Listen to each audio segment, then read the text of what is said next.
And good morning, one and all.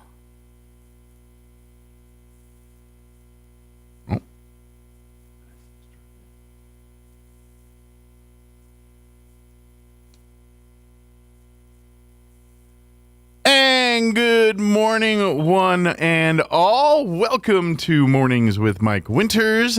I am he. That would be me, Mike Winters. Happy Monday, everybody. Welcome to it. I know you're already thinking, hey, it's already sounding a little different. I'm going to peel back the curtain here this morning and start things off. Over the weekend, we here in our Roswell Talk FM Studios and all that, this is inside baseball, but I'll give you the most outside of the inside the baseball on this stuff. But we basically switched our computer system in here that we use to run the radio station on here on Roswell's Talk FM. And so, we have an automation system that kind of runs the radio station. And so when we get our obviously my show here is a live show we do here in a studio in Roswell, but not all of our content comes that way. Unfortunately, Clay and Buck do not hang out here in Roswell, New Mexico with us to do a show and then go off to, and then Hannity comes in.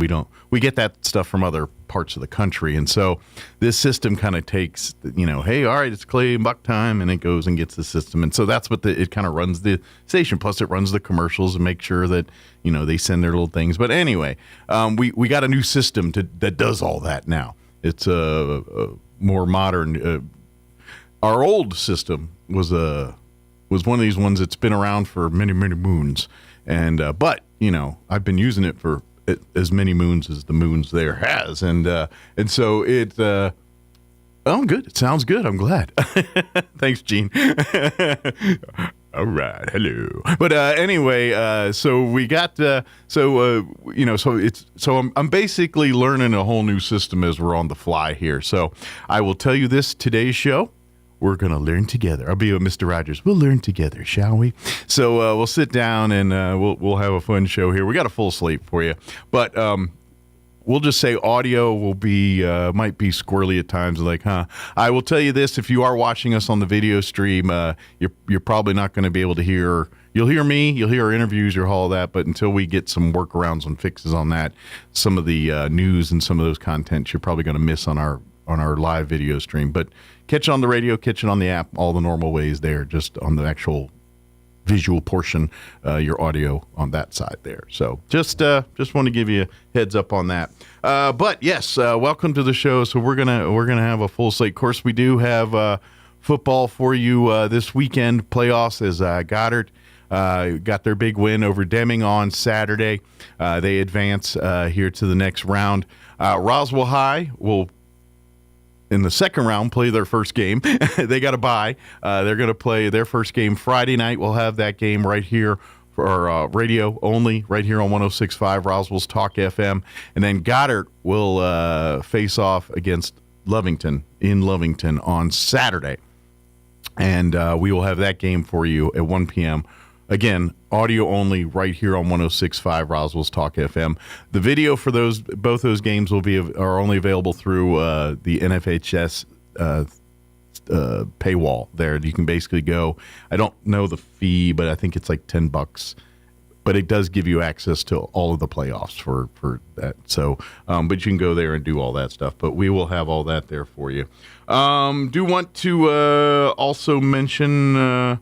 Good deal. All right. Sorry, that was the same message. So it's, again, things are different. So every time I'm getting a text now, like, I better pay attention because it's going to tell me that your hair's on fire. Okay. Thank you for letting me know that. So, but so we will have those football games for you this upcoming weekend. Of course, this is a great weekend, busy weekend. Veterans Day celebration happened Saturday morning. Had a great success there. We were a little spoiled on Saturday.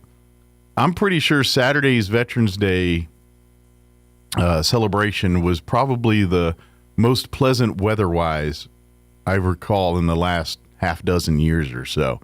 I mean, usually we do that event. And I'm like, oh, it's freezing. Let's hurry up. Let's get this thing. And Saturdays, it was like, I might be able to take this coat off here in a minute. It's pretty nice out. So that was nice. But we had a beautiful ceremony. Had big thank you to everyone that participated. It was a youth challenge with the flags. They always make it so special with those. And the fire department had the big flag draped over the fire truck over the street. That was really nice. And thank you to the city and the county and everybody that was involved to make that event happen. I hope Fall Festival, of course, I was in the middle of a football game on Saturday, so I know they had their Fall Festival over over at the park there on Saturday as well. I hope they had a good turnout. Our Scouts had their 100th anniversary gala on Saturday night. I was honored to be a part of that. That was a lot of fun. Artesia Country Club were great hosts for that, and I didn't do a lot of dancing because me and dancing we're like oil and water. But we had a good time, and when I left, people were cutting I'd say a rug, but it was a cement floor. So cutting a cement floor and having a good time, and it was a nice event. And the keynote speaker had a very amazing speech, and everything was great. So we had a good time, and that was nice. And then my Sunday consisted of depression with watching. At least the Cowboys fans had a week off. I watched Detroit. My team is just hot garbage right now. They can't do anything right now. They're going to go to London. And they have a modicum of hope because the team they're playing is equally hot garbage right now in the Miami Dolphins. So they're going to send two of the NFL's worst to Madrid, Spain to go showcase the NFL on Saturday. So I get to watch the Commanders probably get their butt whipped by Miami at 7:30 on the mornings the next Saturday here. But yeah, this weekend, no joy in Mudville. It was like, what was the final, like 42-14 or some, and then it got ugly. Like players got ejected, and Washington's an embarrassment right now. It's bad. I can laugh because it's just better than crying. All right, it's 7:13. I'm going to start pushing buttons, and let's see how this show starts working here. We're going to maybe play the weather here in a minute. Allegedly. And then we'll have a quick commercial break after weather. We're going to see if that works. And then Matt Bristol with Bristol Law Office will join us this hour. And as Matt does every month, joins us, gives us just good advice on financial stuff for the family, for business, things like that. Not to mention, legal advice that leads to safe financial. But anyway, we'll talk that with Matt here in just a few minutes. In the 8 o'clock hour, around 8:15 or so, Carrie Moore will join us with the Chaves County Health Council. I know they got their Together as Veterans event coming up here on the 14th. We got that to talk about. A bevy of other things and stuff going on through the Health Council and around the county, too. So we'll chat with Carrie Moore on that one. And then in the 9 o'clock hour, about 9:15, John and Crystal Noble will join us. John will take the lead chair because it's Roswell Seed this morning. We'll have the folks from Roswell Seed join us and talk about the things that are making you mad and want to burn your yard down, or the things that are working and all that. But anyway, we'll chit chat with them here in the 9 o'clock hour. Plus, we'll have all of your features, allegedly, your local newses, your national newses, Sean Handy updates, sports, and whatever else we can come up with for today's show. All right, let's give this thing a dance, shall we? It is 7:15. Let's get you up to date on the weather.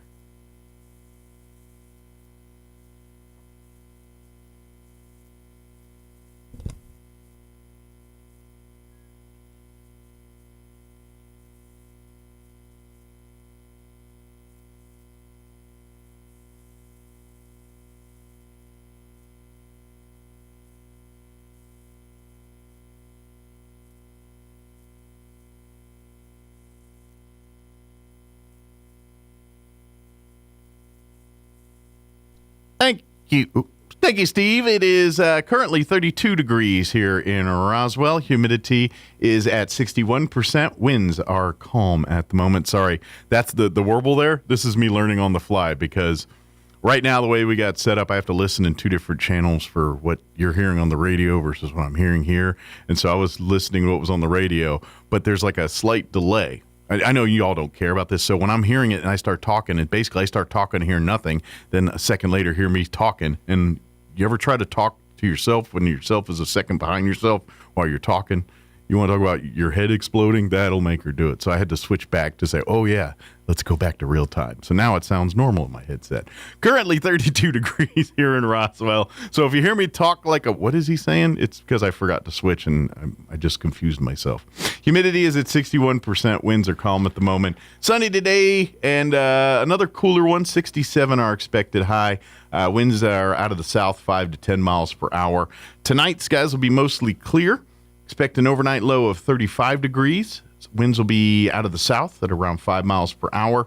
Back up into the 80s for your Veterans Day tomorrow. Sunny skies and a high of 82. Winds will be out of the west, 5 to 10 miles per hour. Tomorrow night, cloudy, overnight low of 42. West winds at around 5 miles per hour. Then we're back into the mid-70s on Wednesday. Sunny and 76. Winds out of the south at around 5 miles per hour. Back up near 80 on Thursday. And then Friday, around 80, but breezy. And then Be Still My Heart, a 20% chance of showers on Saturday. Mostly sunny and 64 and breezy. And then sunny mid-60s again on Sunday here. So as of right now, slim chance. Probably dissipate by tomorrow. At least that's my guess. So we'll see.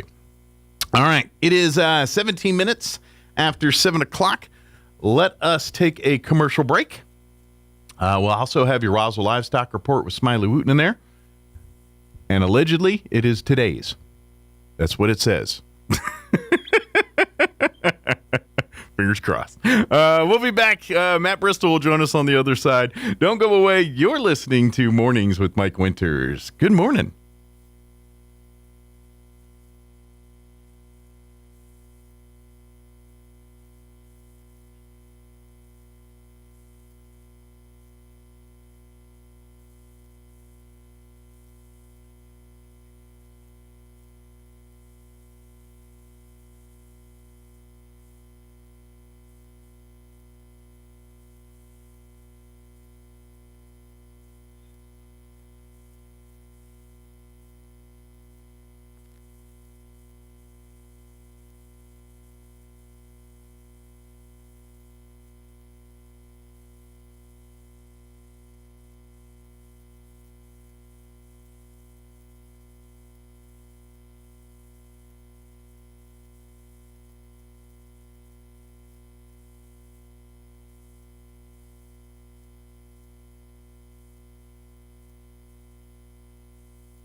And good morning. It is 22 minutes after 7 o'clock, and joining us in studio this morning, all the way from the fourth floor, Matt Bristol with Bristol Law Office in studio this morning. Good morning, Matt. Good morning, Mike. How are you doing? Doing great. How's your life going right now? Doing good. I missed the 100th birthday party of the Conquistador Council, but you're saying it was a good time. It was a great event, and we sorry missed you out there, but when family and life happens and things you can't control. But it was a good time, and folks, I hope had a good time out there. I know I did, and I saw some pictures. It looked like a really good time. Sure, somebody did a really good job. Yeah, so we'll do this again here in another 100. I'll see you there. I'll be floating in because I'm pretty sure I'm a ghost at that point. When you were talking about the Veterans Parade Saturday, the Scouts did not make the parade, but because they were down at the Veterans Cemetery to clean up trash. Yeah, Troop 7 and 72 were down at the Veterans Cemetery. Yeah, they were doing service at other parts of town on the weekend here, and so trying to do our bit. Although I did catch some other Scouts in the Conquistador Council celebrating in some Veterans Day celebrations and down in Hobbs and area, and I think Carlsbad, stuff like that. Oh, awesome. So. And is RHS doing something today? Yes, thank you for of course, Goddard had their Veterans Assembly last week. Today is Roswell Highs. I know this morning they're doing in the classroom with the vets program, and then here around lunchtime today they're going to have a lunch and then a ceremony there for veterans at Roswell High today. So please join them if you're able to come out to that event and be a part of that. You'll get a free lunch and all kinds of stuff out there. Oh, so, cool! Yeah. Wow. So, and then of course tomorrow is Veterans Day proper. So yep. And if you're a veteran, play your cards right. You shouldn't have to pay for food all day tomorrow. You hit up the right restaurants and what have you. That's right.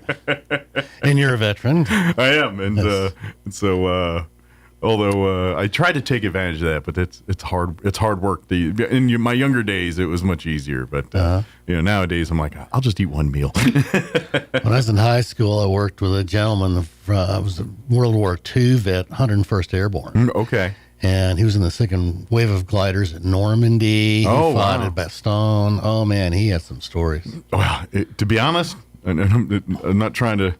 The fact that he was in the glider program and survived the war is in and of itself a feat of amazing talents. Yeah. That's just...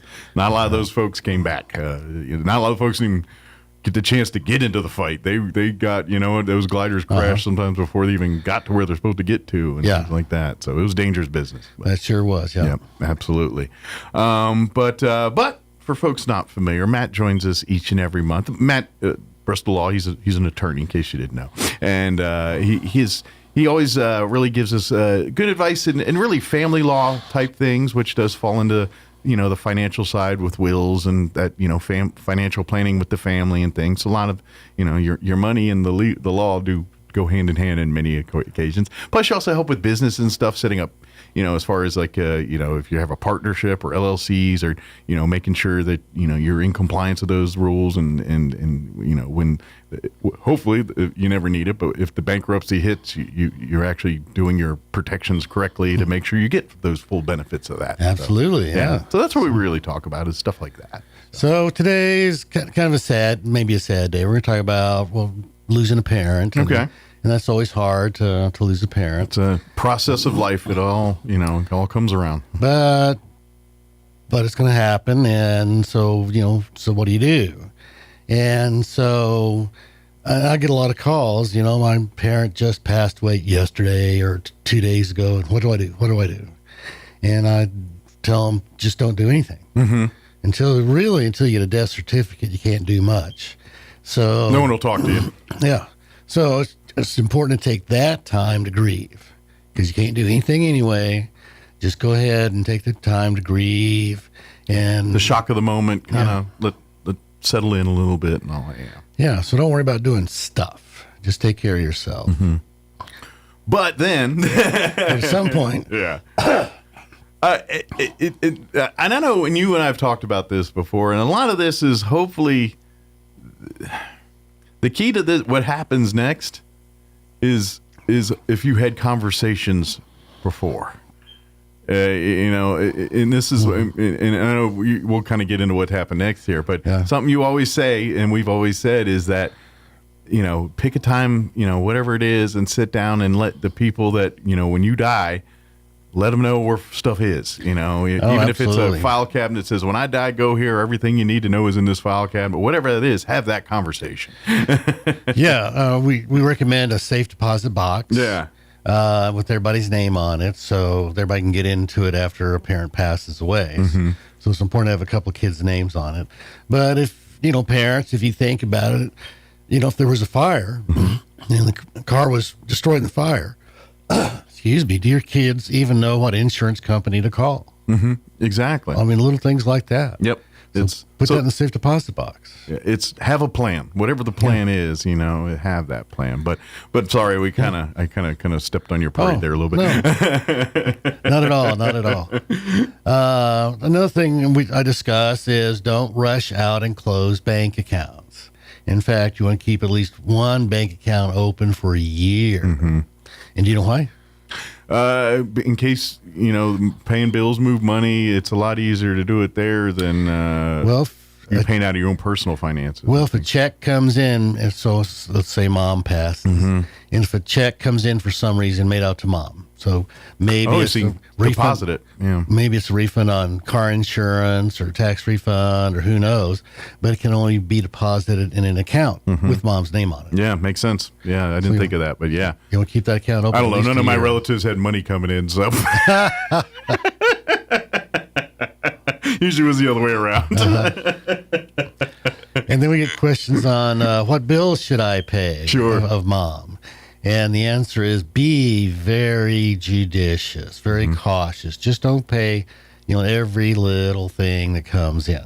Yep. Because generally there's, probably not enough money because mom's Social Security check just stopped. When my mom passed back in 2004, that's when I found out she had a finger hut obsession. Uh-oh. If y'all remember finger hut back in the day. Yeah. Lean to say they did not get their money. Yeah, so for things like that, you get on the envelope, you just write deceased, return to sender, uh-huh. and just take care of it that way.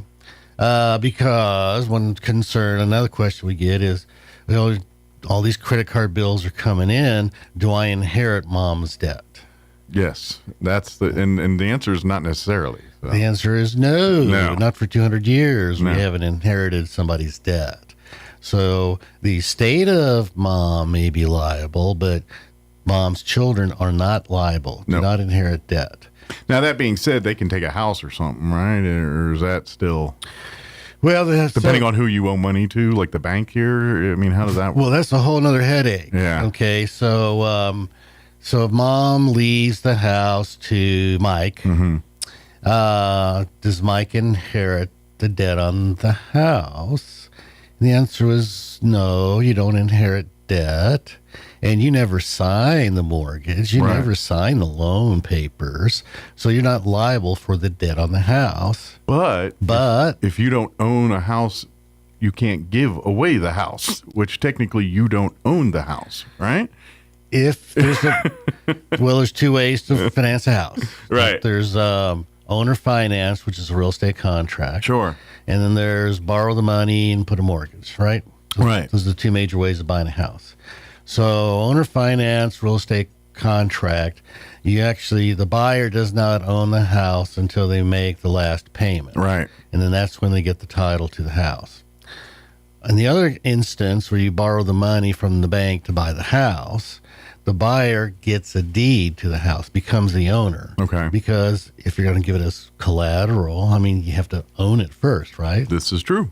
Okay. So if mom financed the house with a bank loan, then mom is the owner of the house subject to the mortgage lien. Okay. And that's how Mike takes the house. And through mom's inheritance is you take the house subject to the mortgage, even though you're not liable on the mortgage. Gotcha. So if there's no equity in the house, you just might let it go back. But if there's a lot of equity in the house, you might want to continue paying on it. Sure. Yeah. So the horrible part is... It's kind of like you win a prize on one of these game shows, and it's like, well, you going to pay the taxes or just take the cash value? Yeah. My juice might be able to squeeze the other way here. Yeah. So the bad aspect is Mike calls up the bank and says, I want to pay off the mortgage. What's the balance? And the bank is going to say, I'm sorry, this is not your account. We're not going to talk to you. Yep. That happens. And Mike says, yeah, but I inherited the house and the loan's on the house. And I want to talk to you about the loan. And the bank's going to say, nope, can't talk to you, not your account. So it's kind of a weird deal. Yeah. And this is where powers of attorneys and all the other side, that's where you dot those I's and cross your T's.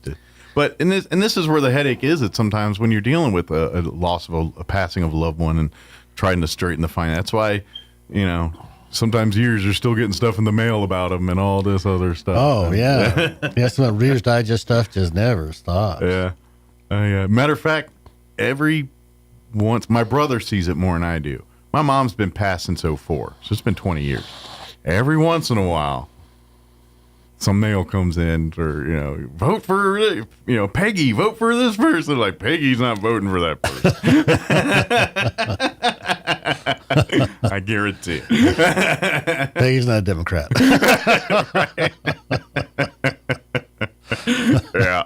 Yeah.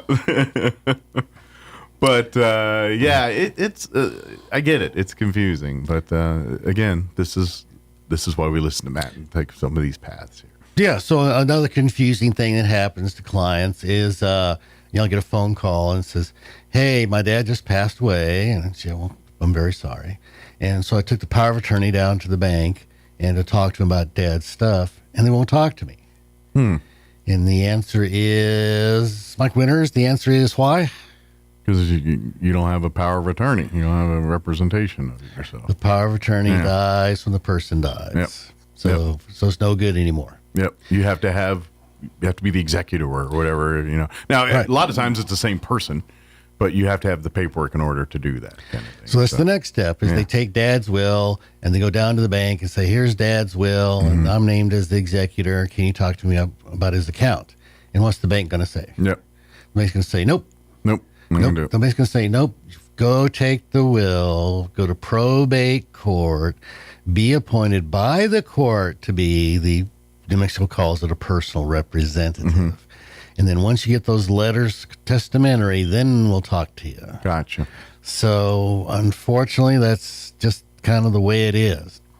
So they're called letters testamentary because it's last will and testament kind of stuff. And that is a court authorized power that you can act as if you are Dad. Anything Dad could do, you can do. And so the bank is going to make you have those letters before they'll talk to you. And to be honest, this at the very beginning, none of this rolls or starts without that death certificate. So that's when we started this conversation, Matt. Until you have that death certificate, just grieve. That's really about all you can do at that point. So, I mean, you can't, claim life insurance or retirement. You can't even do a probate without the death certificate. Sure. So just take your time. Take a deep and I know breath. for some people that's difficult. Like people like my wife, for instance. She's just one of those, like, if there's things that she needs to do, she can't relax until those things are done. And so, you know what I mean? She's just one of those types of personalities. And so that's easier said than done for someone like her. She'll be grieving, but at the same time, she's like, well, I can't properly grieve unless I know this is going to be taken care of. She's really that mindset. So I understand that, but you're going to have to figure out a way because you're just spinning your wheels otherwise. So. Yeah. You just got to wait. Take your time. So Mike's mom passes away. Mike finds a life insurance policy. And so Mike calls up the life insurance company and says, "Who's the beneficiary?" What are they going to tell you? Who's the beneficiary would be the person that would receiving the stuff, correct? Right. Yeah. But if you ask them who it is, what are they going to tell you? They're going to tell you none of your business. They're either going to tell you, "Oh, it's you," Okay. or "It's none of your business." Gotcha. Okay. Unless it's you, then it's none of your business. Yeah. So they'll either say, "Oh, congratulations, you just won the lottery," or they'll say, "Well, we can talk to you. We can only talk to the beneficiary." Right. You say, "Oh, okay. Who's the beneficiary?" So don't bat it. Did Sue get the clock? It doesn't work. So they're not going to tell you who it is. So what you have to question instead is, "Oh, I understand. You can't talk to me. Who should I have call you?" There you go. And then they'll tell you. Well, half the time they'll tell you. Okay. Yeah. So it's all in the language. Yes, it's all in the how you ask the question. It's the dance. Yes, You know? yes, it is. Slipping the maitre d' the 20 the right way.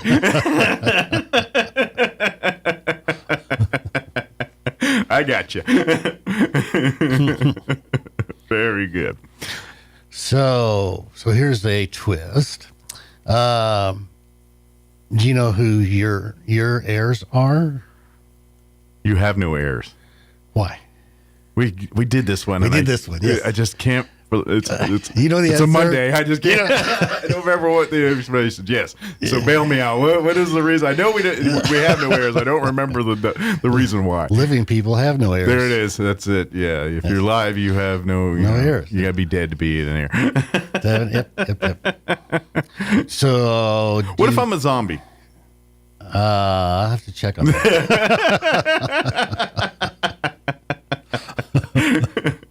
What's my rights? Let's see.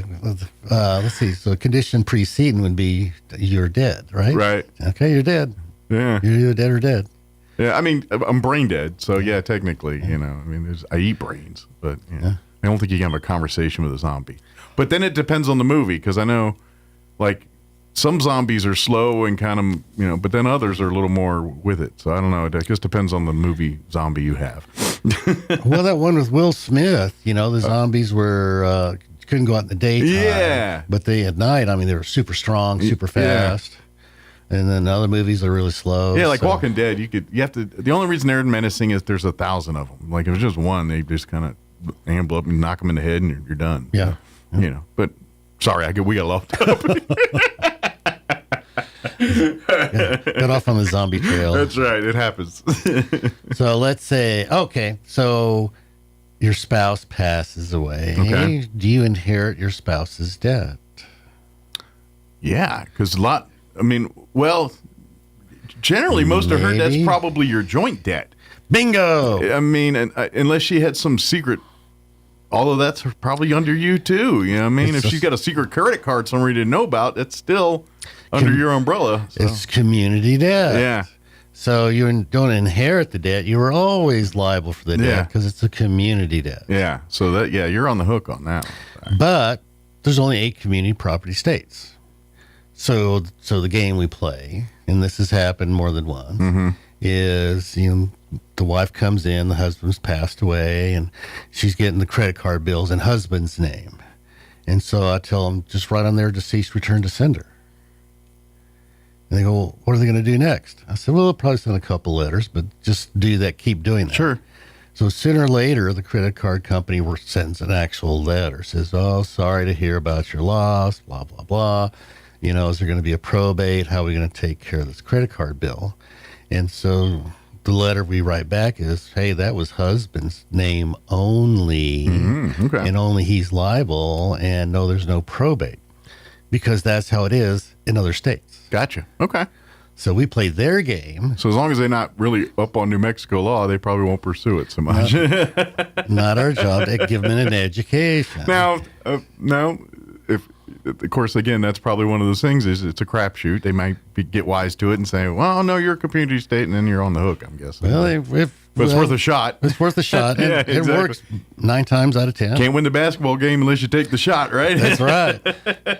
So that's just one of the little ways we play the game, and works to save the widow some money. Sure, absolutely. Yeah, absolutely. So yeah, again, another little tack. Now, I guess if you lived in not New Mexico or the other community, then that's not applicable to you. But we do here in New Mexico have that little caveat. So we are, we're community property state. Now, could you and Kim make a contract where you're not liable for each other's debts? Probably not, because the marriage is a state-issued contract. And you can't make your own personal contract within a contract that supersedes the state contract, right? You can have a post-nuptial agreement. Okay. Instead of a prenup. Yeah, but you have a post-nup that says, I'm not liable for your debts no more, and you're not liable for my debts no more. And that's legal? Yep. Okay. Because I was just thinking, it's like, but, I mean, to me, that just kind of sounds like, I just don't want to pay anymore. But your community property, when you signed up for this debt, did it together. Therefore, you're on the hook for it together. Well, all debt up to that date is community debt. Yeah. But once there's a signed contract, then that changes. Okay. And people typically separate their assets as well. But so we, the public, have to accept the contract that these two people said. Well, I decided I wasn't going to pay this stuff anymore, and we agreed to it. Now they're dead. Yeah. So where that's come in handy is a couple has some money. Okay. But now we're looking at nursing homes. Well, if Kim goes into the nursing home, right, you have to spend down the cash, the 401k, the IRA. You got to break the bank for the whole relationship to get them into the home. Right. Yeah. So you have to spend however much, $200,000-$300,000 down to $2,000, and gee whiz, that's a big hit. Gotcha. But if you'd had a post-nuptial agreement, 5 years ago that separated the assets and debts, then her nursing home debts are not your debts anymore. Hear that, Kim? When I go senile, do that there. Yeah. I mean, you got to pad me up and all that. So you only lose half the assets instead of all the assets. Gotcha. Makes sense. Okay. It's on its surface in any other way other than I was like, well, it seems like someone's just copping out of something here a little bit. But what seems odd that you could change everything. Oh, you don't want to pay anymore? Well, me either. It seems odd you could do that, but you can. But it has to be in writing. Gotcha. Okay. Because I do have clients that come in typically for a bankruptcy, and it's like, well, I'm going to file bankruptcy on my credit cards, not my husband's, because we've always kept our money separate. Gotcha. Always kept our money separate. Mm-hmm. And my answer is, well, that's unless it's in writing, it don't count. It doesn't matter. Yep. So. His debts are your debts. Yep. So interesting. Okay. Good tip though. I was like, man, that might come in handy. I'm hoping a few years down the road, not soon, but you never know. I might turn crazy tomorrow. Well, we never know, do we? That's true. Had a little old man friend of mine went out to get the mail one day and tripped and fell and just face planted and passed away 3 days later. Oh, man. Just traumatic injuries. Yeah, it happens. It's just out of nowhere. It does. I mean, how many times? It's matter of fact, one celebrity just died recently, and it really was attributed to something that they had a fall or something a couple of weeks ago. It was Ace Frehley, the Kiss. He literally, his death was because it related to the fall he had 3 weeks earlier or something. Oh, my God. Had some kind of blood clot? Yeah, something like that. Yeah, it was something along those lines. Oh, my gosh. So, yeah. I was just remember, something like that. So, yeah, that's same terrible. Situation there. That's terrible. Yeah, it happens. Yeah, we got a few more minutes here. What's a few? I'd say a good another 5 minutes here. Oh, okay. I got to play some. I got to figure out what's next on what we're going to play here and see what it works. So that's right. This is the first day with the new equipment. Yeah, and you can't hear half the stuff that goes on. I got allegedly more show I got to play before the top of the hour. We're going to find out together. Maybe you have to put the radio on, the app on your phone, so you can listen to it that way and see if it's coming through. Well, the problem is it's like a minute behind, so that'll drive you crazy for sure. Yeah. So, if the deceased person has a will, must there still be a probate? I would think so, right? Well, like most legal answers, it depends. Yeah. So it depends. Depends on the will, I guess, and how it's written and what's in it.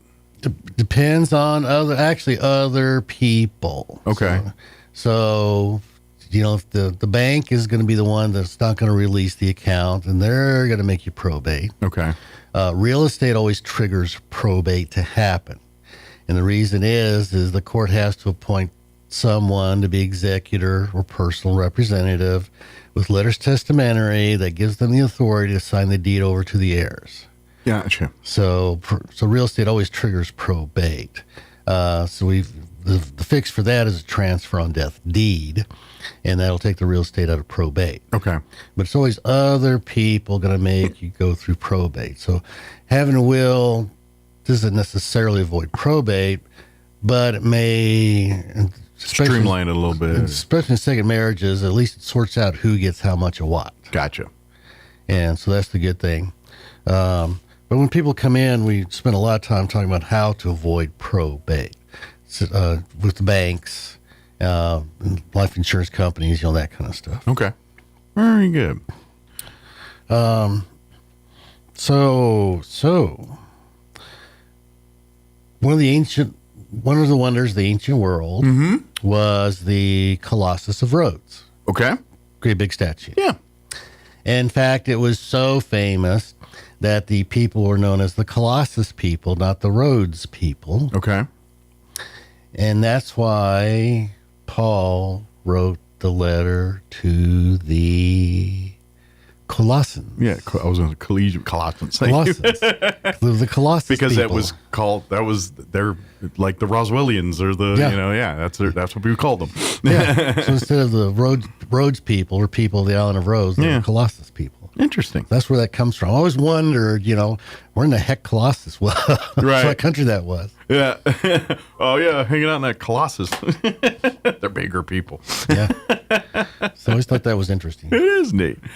Of course, if you heard any of what we were talking about here today, say, I probably need to get my ducks in a row here. Or if you're dealing with any type of family issues or business, if you're setting up a business and you're like, I need to get that ducks in a row, please don't hesitate to reach out to Bristol Law Office and let Matt and his team, tell you whether, you need to do this, and this, or, what, you're covered with this. And Be glad. Yes. Yes. If it ain't broke, don't fix it. Well, and having a conversation with Matt ahead of time could save you a lot of money and headache down the road. Oh, and yeah. That's what we're trying to, so if you're doing a business adventure, hey, planning a marriage, anything else, and you're thinking, I need to maybe sit down and talk with Matt before I do some of this stuff, please don't hesitate to set that up. And Matt, he'll consult with you and then determine what needs to happen next based on what your story is. Truly, an ounce of prevention is worth a pound of cure. And it's just a lot cheaper to talk to somebody first and then instead of trying to fix them in the back end. Now, if you wait till the end of the ball game here to get Matt will still help you, but it does limit his options on how he can help you.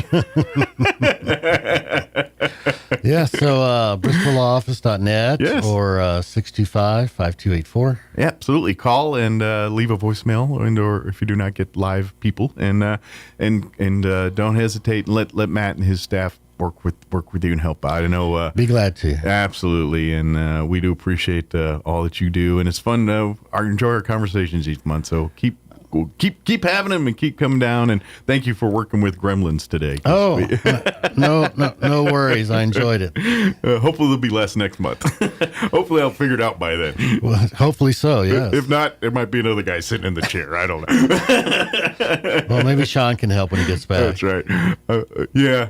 No, he can't. No, he doesn't know anything about this either. So he's actually pulled back the curtain working on a different system than the other system. And so, yeah, it's I'll sit down and tell you a story one day. It's a whole thing. Well, we'll have to depend on Gene then. There you go.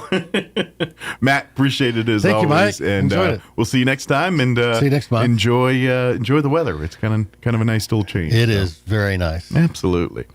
All right. It is 7:51. We are going to pause for, I believe we call it news. And then we will do weather and all that. And I'll be back at some point. Don't go away. You're listening to Mornings with Mike Winters.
And good morning. It is 7:54. Let's get you up to date with weather. And I believe your sports and a quick break coming as well. That's what I think will happen. Don't go away.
Here's an important message from the Diabetes Solution Center. Do you like pricking your fingers to test your blood sugar levels? No one does, but it's important to maintain your health. And now, by wearing a small remote device called a continuous glucose monitor, or CGM, you don't need to prick your fingers anymore. It's easy to use and helps you make more accurate diabetes treatment decisions. If you are testing your blood sugar 3 or more times daily, injecting insulin, or using an insulin pump, call the Diabetes Solution Center right now. And if you have Medicare or most major insurance coverage, you may be able to get a new CGM at little to no out-of-pocket cost. Shipping is free, and we'll even bill your insurance company for you. If you are testing your blood sugar 3 or more times daily, injecting insulin, or using an insulin pump, call the Diabetes Solution Center right now to learn how to end the painful finger sticks and get your own continuous glucose monitor, or CGM, at little to no out-of-pocket cost.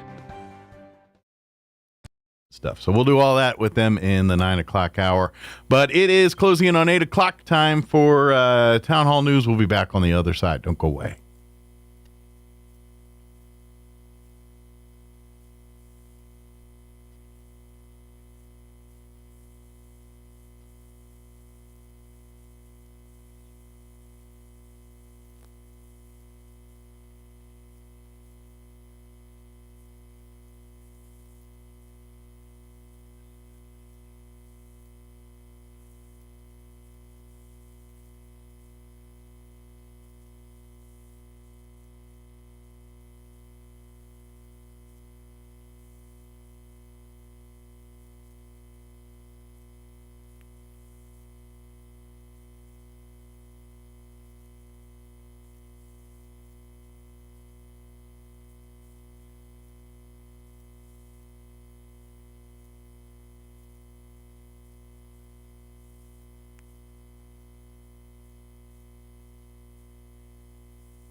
And good morning. It is 6 minutes after 8 o'clock.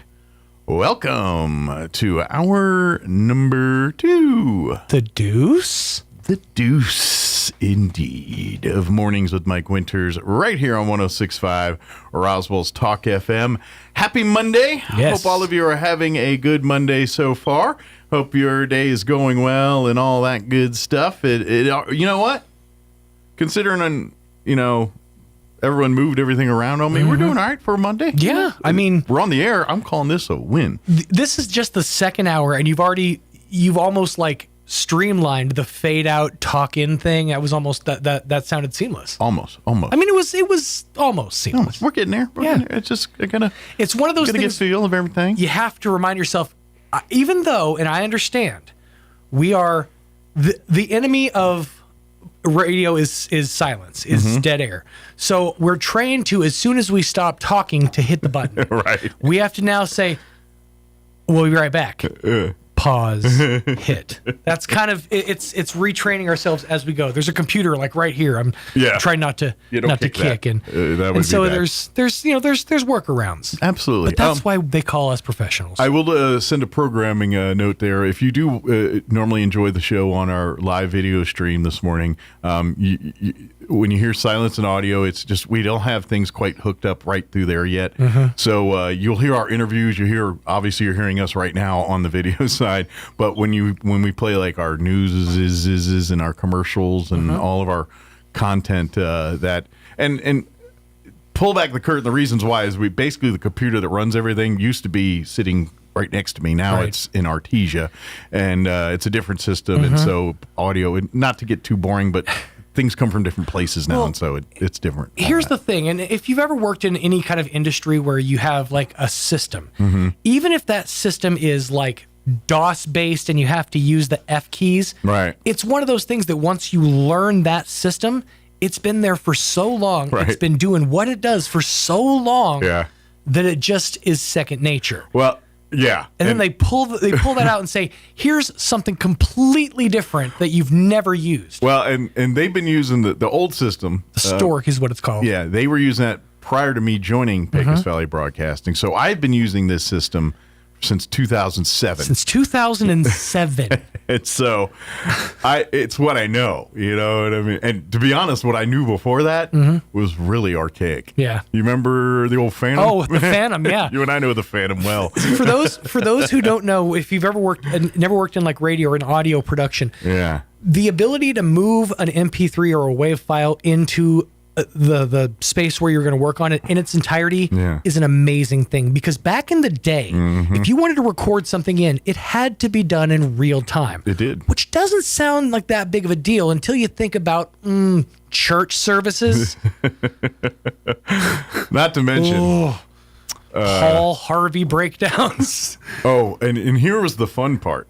Like, and this is where, so when y'all hear the radio station, you hear the commercials and you hear all that stuff. Well, a lot of times, especially like on a music station, and even certainly on this station here, when you hear like when we play, say, the Sean Hannity show, for us to be allowed to broadcast the Sean Hannity show, they have, there's an agreement, a trade. It's like, hey, we're going to, but you carry us, you're going to have to carry these ads, these inventory, these things.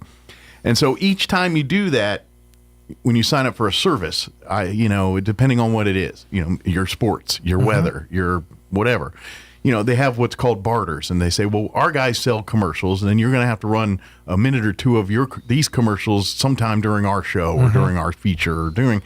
So anyway, nowadays the computers, they go pull it off servers and all. But back in the day, we used to get CDs. And and just because you got a CD this week doesn't mean you're not going to be using the CD from 3 weeks ago or a month ago.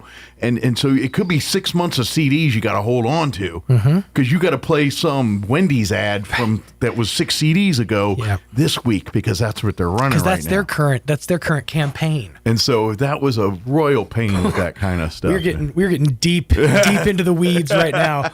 The point is, we don't like change. Yeah. Is the whole point of what we're really trying to say. So compared to what we're doing now, compared to all that, this is a walk in the park. Oh yeah, this is. But that being said, it's like your computer at home. You know how you get every time there's a new Windows, now the start button moves over here, and it's no different in other proprietized software. And guess what? Radio is full of proprietized software that only works with this. And you think Apple and Google don't like talking? That upsets you? Wait till two competing automation systems, you got to get them to work together, don't want to work together, and that's a whole nother. If you've ever been annoyed at the new version of Facebook, that's basically this on a different scale. Yeah, so that's kind of what we're dealing with, just in our own little bubble. Well, but you can relate in your own little worlds in the same way. Absolutely. But let me change the subject a bit and maybe put your mind at ease a little bit. All right. Okay? I want to take you on a little journey. Oh, a journey. A journey. Should I close my eyes? Not yet. Okay. So Friday, I discovered something, and I hadn't heard about this. America. The thing is, the internet has made all of us so segmented that a monoculture isn't really a thing anymore. Right. So you find out about certain things just kind of in whispers via TikTok videos and stuff like that. Right. Well, I discovered that there's something that was very limited edition on Friday. Okay. Because I stumbled on a video that apparently Taco Bell was selling a Baja Blast pie. Okay. Fruit pie or dessert pie. A dessert pie. Yeah. So, I assume it's Baja Blast. So, yeah, whether it's fruit's debatable. The video that I saw this on said, well, by the time you see this, you probably won't be able to get it because every store only got one box of 10. So I'm like, I sort of gave up on it. How does one find out about it if no one knew about it? Well, apparently it's advertised in the store. Like I checked the app, I didn't see anything on the app. You just literally got to stumble in at the right time. You're in the store, there's a sign above the thing. Hey, we got one of these pies, you want it? All right, here you go. And so I'm like, well, I'm not even going to try. But then, I don't know, something dinged in my head on Saturday morning. And I'm just sitting there and I'm thinking, I should at least try. I'm going out for pie. I'm going out for breakfast anyways. By the way, I got something to tell you about that too. For Salvation Army, big thanks to them for their fantastic breakfast every Saturday. Yeah, I missed this week's because I was doing Veteran Day stuff. But we met up at 9, and I was like, well, I'll roll by the Taco Bell. They don't open till 9, so I'm like, okay, I'm gonna go have breakfast, but then I'm gonna go back and stop by just to see, just to take a sniff. I wasn't even like confident. I just was like, a walk in. I'll say, hey, long shot. Do you have any of these? No? Cool, thanks. I'll go to the other one and I'll check there. So I walk in. And I walk up to the counter, and they have the sign above the register. I said, so I know this is a long shot, but you got any of those left? He looks at me and he says, we have one left. You got a pie?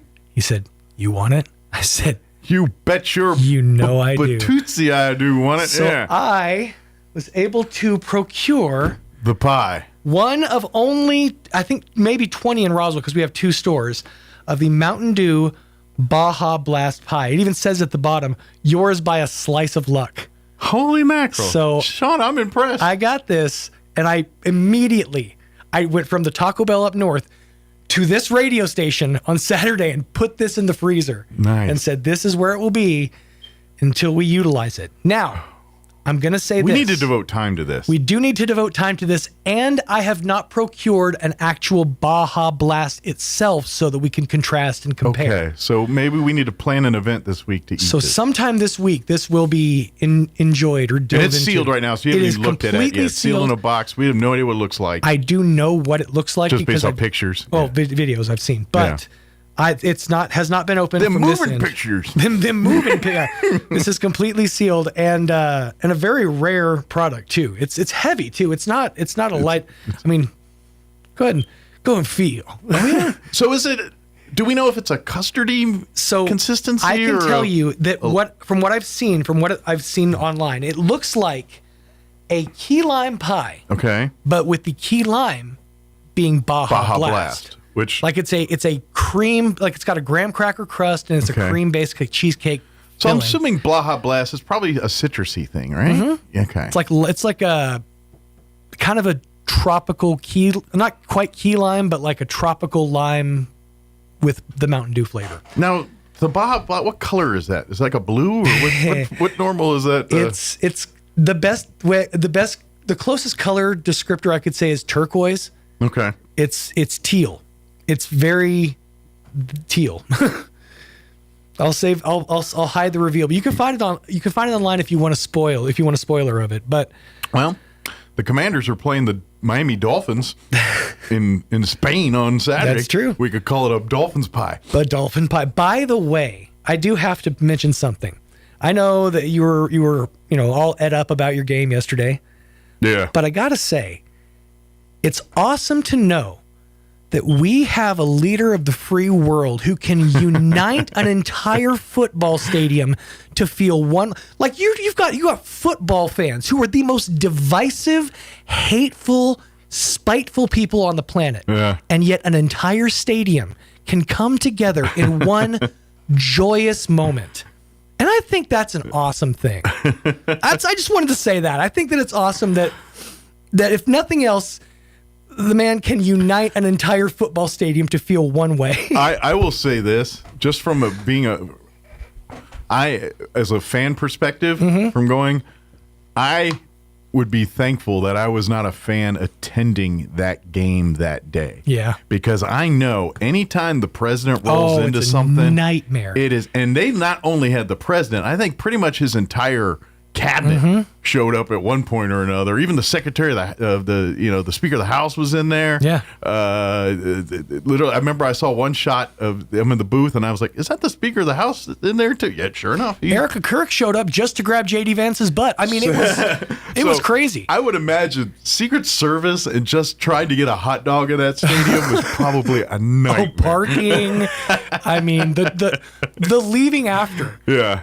If I imagine most Commanders fans probably were like, we're done. Yeah. Like third quarter, we're like, we're not going to win this game. Right. Let's just beat the traffic. Let's leave now. Like, as a guy that grew up in the D.C. area, like, we don't base our life on politics.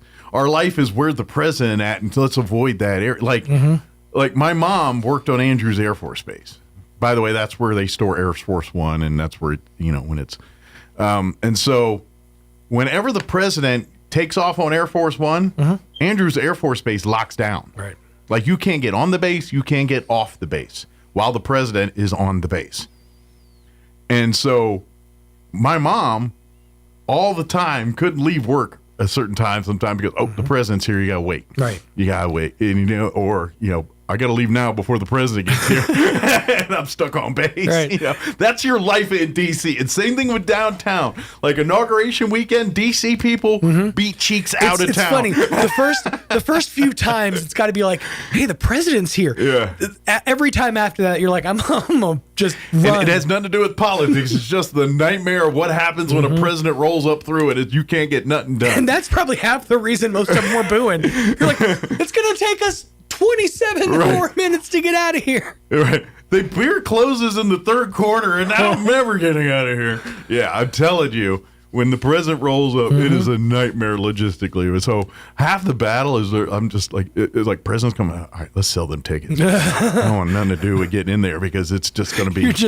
You're going to get full cavity searches all the way around. Camped out in front of the stadium, like I got two. What did you eat in 1968?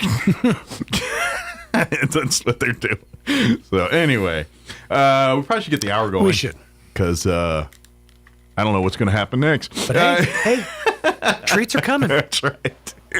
All right, Carrie Moore is here, and from the Chaves County Health Council. So we'll talk with her. Of course, they got the big stand down event happening here in just a few days on November 14th, and we'll talk about that and other things as well. Before we do that, let's get you up to date. And I'm going to answer this in the form of a question. Let's get you up to date with the weather.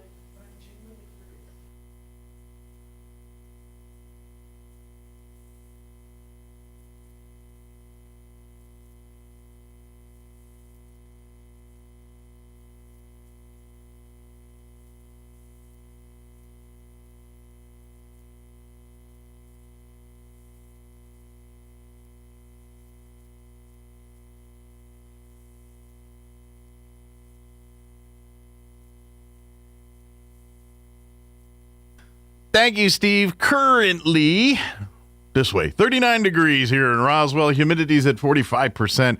Winds currently out of the south at 3 miles per hour. Like yesterday, a little cooler. 67 our expected high today with winds out of the south, 5 to 15 miles per hour. Clear tonight, overnight low of 35 degrees. South winds at around 5 miles per hour. For your Veterans Day tomorrow, back up into the 80s. Sunny skies, 82 for a high. Winds out of the west, 5 to 10 miles per hour. Tomorrow night, partly cloudy, overnight low of 42. Mid-70s on Wednesday, 76, and sunny with winds out of the south, 5 miles per hour. Back up to near 80 on Thursday under mostly sunny skies. Friday, 79 and sunny but breezy. And allegedly, we got a 20% chance of rain on Saturday. Otherwise, mostly sunny and breezy, 64, and then sunny and 64 on Sunday as well, too. All right, it is 22 minutes after 8 o'clock. We are going to take a commercial break that consists of 4 ads of various lengths, and then and then Carrie Moore with the Chaves County Health Council will join us on the other side. Don't go away. You're listening to Mornings with Mike Winters.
And good morning. It is 24 minutes after 8 o'clock. And joining us in studio this morning from the Chaves County Health Council, Carrie Moore back with us. Good morning. Good morning. How are you today? I am here. You are here. That's a start. An hour earlier than normal. That's true. I appreciate that. Well, nothing is normal today. Right. Well, in my world. I heard. But it's good. Eventually. But anyway. You'll work it out. It is. It's one of those things. It's like you got a new car, but you don't know where any of the buttons are, and that's part of the problem. So, and that's part of the fun at the same time. Yeah. Except when you're driving 50 miles an hour and you're looking for that certain button. It's like, how do you turn on the windshield wipers? Yeah. Where's that button? Like I got my Jeep not too long, and it's got that auto stop hot mess that you ever had a car, like when you get up to a traffic light and it shuts off and then. No, my 2002 truck still has the AM FM cassette deck. I have a vehicle that doesn't now, and I'm not a fan. And so I always forget to turn that off, but I never remember where the button is, and so I'm like, now where's that button at again? So I understand that. So I'm basically doing that till I figure the system out. Yeah. But Health Council's pretty busy right now. A lot of things going on. A lot of things have been happening. A lot of things on the pipeline here. It's a busy time right now. Yeah. The fall usually is.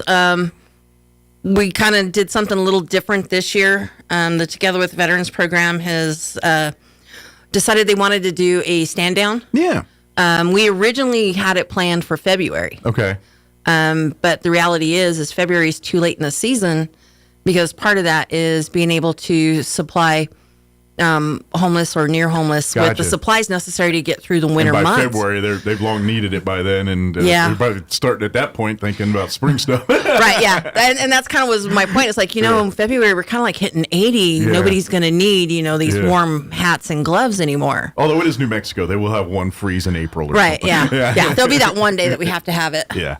But so we said, hey, let's do something here around the Thanksgiving holiday, and so we can catch them while it's still 70s and 80s, and when it does, it's going to be 35 tonight. I mean, we are right. getting those. Yeah, we're getting there. Yeah, so it is in need now, but let's see, and of course this is a cool event that you all really, like I said, kind of put together pretty quick over the last couple weeks here. Yeah, put it together really fast. And what happened is that With Many Hands was trying to figure out how to get documents for anybody who's living on the streets or coming out of jail. Sure. They don't have their birth certificate, Social Security, driver's license anymore.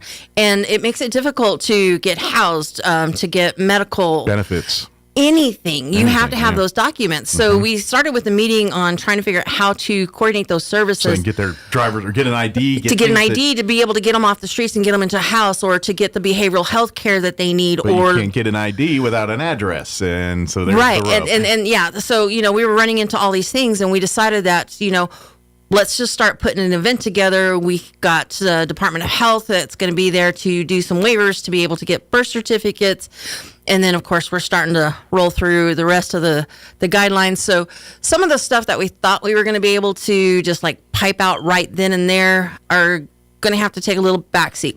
But we have found ways of working within the system to make it happen. Gotcha. So starting the process at least. Right. So, if they have some of their supplies or some of their documents, we can get them their birth certificate on Thursday. But if they don't, then we can keep working in the background and continue to get the documents necessary to help them get that. Alianza has stepped up and said, we'll be a document bank. So if you are on the streets and you don't have any way to secure your documents, we'll house them for you. Kind of like a safety deposit box type mindset, basically.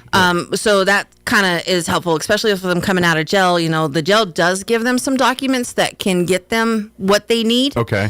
But most of the time they lose it before they finalize and get what they need. By the time they get their depending on what their next, because let's face it, people getting right out of the correction facility, their first goal usually, let me get my paperwork in order. They're ready to, get a burger, a beer, or something. Yeah.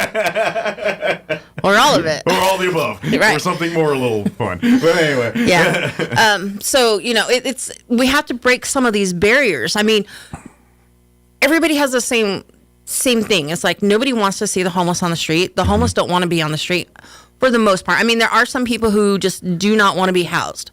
There's always a small percentage. But that's a very small percentage. 99% are wanting something better. Right. Yeah. And the reality is if they weren't dealing with behavioral health issues, if you're taking the meds necessary for your behavioral stuff, would you still want to be living on the streets? Right.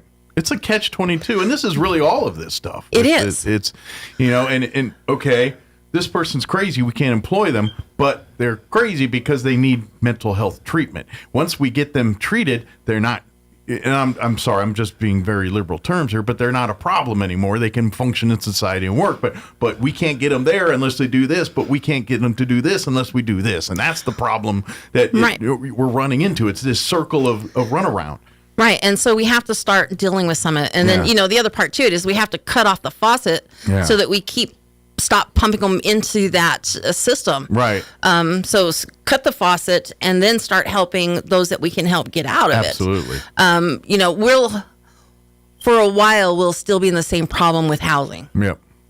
Because even if we can get them the behavioral health or off the drugs or in the services that they need, we may not be able to get them housed because we don't have housing here. No place to put them, yeah. Right. And so that's a huge problem. Well, and this is why, again, you talk about With Many Hands and some of these other organizations that are parting with the Stand Down event here and Health Council and others.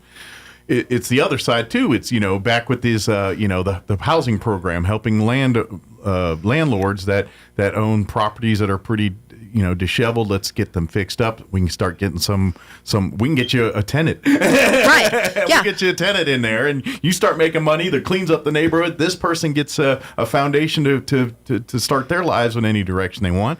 This is really a great program, and that, unfortunately, that's how we're going to fix that housing thing, is get more people on board with these landlord programs, getting other property and community owners to offer up their services and things to this as well too, or something similar too. Yeah, and it has to be into the affordable rates, because doing a 1-bedroom, 1-bath at $1,200 a month exactly is not affordable for anybody. Nope. Well, and this is and we're not as dealing with this as, say, like an Artesia that deals with like FLETC issues and things like that, because the people that stay at, say, FLETC or law enforcement training, any of that stuff, they're there for a year or two, and they get like the military. Or not military, the government pays, allows them substances, and they pay well. Right. And so landlords will be like, well, since you're FLETC, your rent is $1,300 a month. If you know what I mean. And so that drives up those prices. But we do have that here. We do, absolutely correct. Fortunately, we don't have it as to that point of what they deal in that thing. But either way, that's what we're combating is, hey, there's something, because we do get trickle down from that kind of stuff. Yeah, we get trickled down from that, and then we have all the traveling nurses and all the other traveling professionals that are in this area. Yeah. And then, of course, because there is no housing in Artesia and Carlsbad where the overflow. Yeah. Yeah. You think it's bad here? Artesia's got a much more affordable housing issue than we do. Not trying to say, well, gee, compare and contrast. I'm just saying. Because they have less but housing. We have to combat that. Now, granted, we got 10 times the people, 10 times the homeless, 10 times everything else than they do. And the flood didn't help. Because we still have people who are living in their cars and not in their homes from the flood. And flooding turned people that were on the edge anyway. It's no different than those fires in Ruidoso. People that were barely living, barely keeping a house, barely keeping bills paid or not. Now that just got knocked over the edge, and they're homeless now. And they're and I'm telling you, there's still people, like you said, from the flyer. There's still people from Ruidoso fires are probably still here in Roswell with homeless issues or couch surfing or whatever, things that technically aren't homeless but are homeless kind of thing. Well, I was in a meeting last week, and the school district reported it was 136 homeless students already. That's crazy. Last year it was over 200. So we have a huge homeless problem. Mm-hmm. We don't necessarily see them sleeping on the streets because couch surfing is homeless. Absolutely. We have an unstable society. Absolutely. And this is the point I try to make to everybody. This isn't a conservative thing. This isn't a liberal thing. This is a humanity, and we got a problem. Yes. We got people, and we don't have the resources to take care of these people, and more people are coming. Regardless of how you feel about the not my backyards and this, I know everyone's got opinion. Everyone wants to help homeless. No one wants to actually help homeless. Right. Yeah. Honestly, that's true. And so we gotta blur that line and actually help homeless, because this is a logistical problem. You say what you want about emotions and spirit. We got bodies. We don't have no place to put them. We've got to figure this out. This is nothing to do with politics. This is humans trying to help humans. Yes. And this is what it's all about. So people, I get it. You have hang-ups and you don't want this, and the man is doing this or whatever we build up on Facebook and social media on, this is a cover-up for this or whatever, we all start doing. No, people don't have a place to sleep. People have no sources to get food. People have no sources to help themselves get these things. We have to help them do this. We have to fix it. Otherwise, guess what? They're going to be loitering in the streets. They're going to be doing all the things that you hate.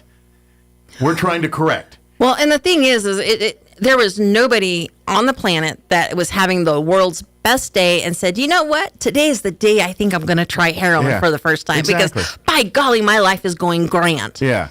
That's not how that works. Everyone's so hung up on how they got there, and it's like, we can figure that out later. Let's figure out how to get them, it's Well, they don't want help. They don't want help.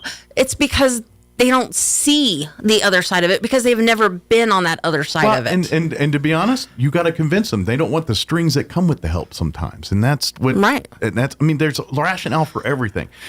Homeless folks generally have built walls and created whatever self-defense mechanisms they have to survive. whether it makes sense or not, that's not for you to understand. Right. What it is you've got to crack that armor to get to it, and some are easier than others. But regardless, we got to do it. And I will. I'm not. You know what? I am doing it. I don't care. I hear a lot of Christians and a lot of people that talk about being Christians. And last time I checked, Christians I don't remember Jesus asking if you're a Republican or a Democrat, or if, matter of fact, I remember him helping a lot of people that we would consider the dregs of society today.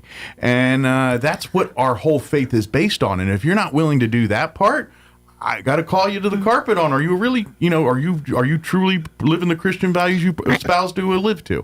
I'd call that into question if you can't see what we're talking about here. Yeah, that whole, during the election season, the whole neighbor helping neighbor was the thing that was pushed out the most. Yeah. And it's like, you know what? Just because they're living on the streets, they're still your neighbor. Exactly. They are part of this community, and we have to help this community. Mm-hmm.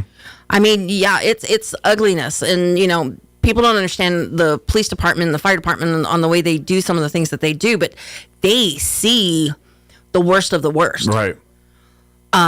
So even what we see on the streets, trust me, it is nowhere near what they're seeing. And if we can't help with some of the worst and start fixing some of that, then over the years, then that's how they become on the streets. And Absolutely. we have to, we all have to work together. And the more you ignore this problem, the worse it's going to get. Yes, and we've been ignoring it for years, for decades. And that's just the plain truth. And you can have all your opinionated Facebook powwows about, is it right to do this or not? And at the end of the day, while you sit there debating that, more people are continuing to be homeless, more crime, more all the things that you're not wanting is going to happen. Yeah. So you can either roll up your sleeves and let's find ways to get people IDs and get people in touch with resources and independent and get them into the mental health resources that they need, if that's what they need, or whatever it is. We got to start getting these individuals on the path so they can better themselves, so we can better our society. And that's how it works. And it may not happen today. Yeah. That conversation might not take hold today. Yeah. Have that conversation again tomorrow. Yep. And keep having that conversation with them, because eventually it does work. Yep. It's the same with domestic violence and everything else. You have to be in that right space to be able to understand the hand that is being offered for help. Yep. And it takes a while to get there. Absolutely. And so let's start with the stand down event. So, yeah. Well, Carrie and I just leap off our soapboxes. Putting you and I in the same room together is not necessarily the best thing. Exactly. Well,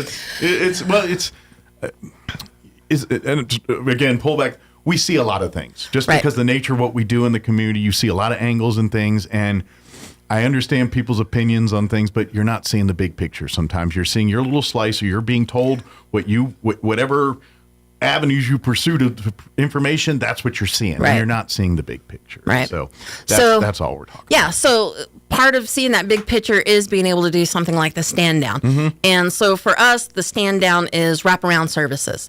So we are going to have out there, Department of Health, we'll have flu shots. Truman will be out there doing some testing. We're going to have kits for supplies for homeless, right? Hygiene kits and grooming kits and first aid kits and things that meals. I mean, the wound care, the literal Band-Aid stuff to get immediate needs, but also tapping into the long-term needs. All right, how can we get you an ID? How can we get you a home? How can we get you? We'll have the ones who provide the drug rehab system into it to see if we can help get that. Yeah. The Together with Veterans piece focuses on the veteran part of it, but we don't know who the homeless veterans are, right? So we have to open it up to the entire community. Yeah. That's homeless or near homelessness. This is around Veterans Day or Thanksgiving holiday. It's kind of smack dab in the middle here. Right. But yes, if you're veterans or know of veterans that are in these situations, I know there's a lot of people that do work with churches and various other organizations and let's get them to this stand up, come, load up the wagons or whatever we got to do and get them down here, at least get them fed and a flu shot or whatever, healthcare and stuff. And maybe we can convince them to start getting an ID or start down the path to getting some resources. Get them the case manager so that they can start their behavioral health or their drug assistance needs or whatever it's going to take. But it's kind of, and this is where I was kind of talking about that defense earlier, where, to survive, it's no different with domestic violence victims or homeless.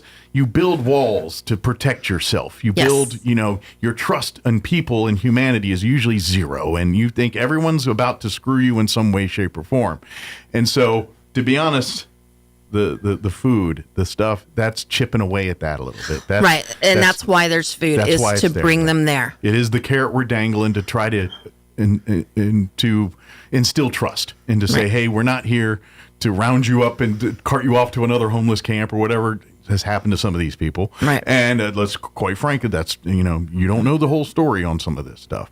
There's a lot of distrust in all this stuff. And so we've got to pick away at that one chip at a time, and it's going to take time. And so please, let's start by, hey, coming out to Pioneer Plaza beginning at 11, come down, let's have some food. Let's sit down and talk, and let's see what go from there. Right. And, I just want to keep reiterating. I mean, it's for homeless or near homelessness.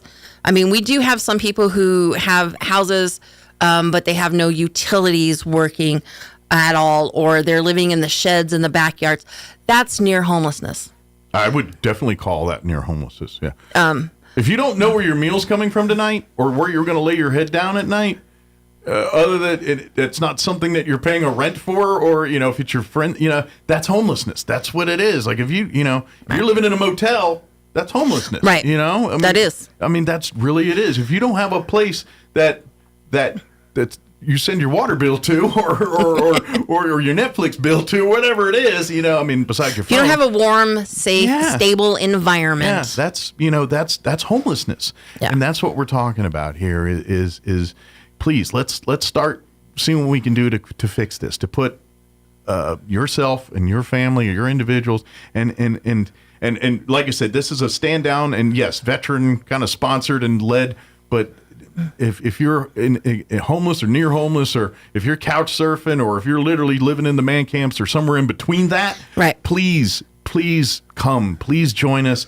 And I would offer this too, if you're just hearing about this and you're on the other side of the spectrum, you work in the service industry, right, you work on this, come join us too, and let's see where you can get involved to see because the Health Council and the stand down together with veterans, all these many hands, Food Not Bombs, all these organizations. Food Not Bombs is going to help us do the food. I mean, because we're having the food brought in, but we need the volunteers. Yes. So it's a lot more food, and we'll have to serve it. So we need to make sure that we have enough volunteers there. But we'd love more people to get involved and be on that community side thing. So if you can help out on that, please reach out.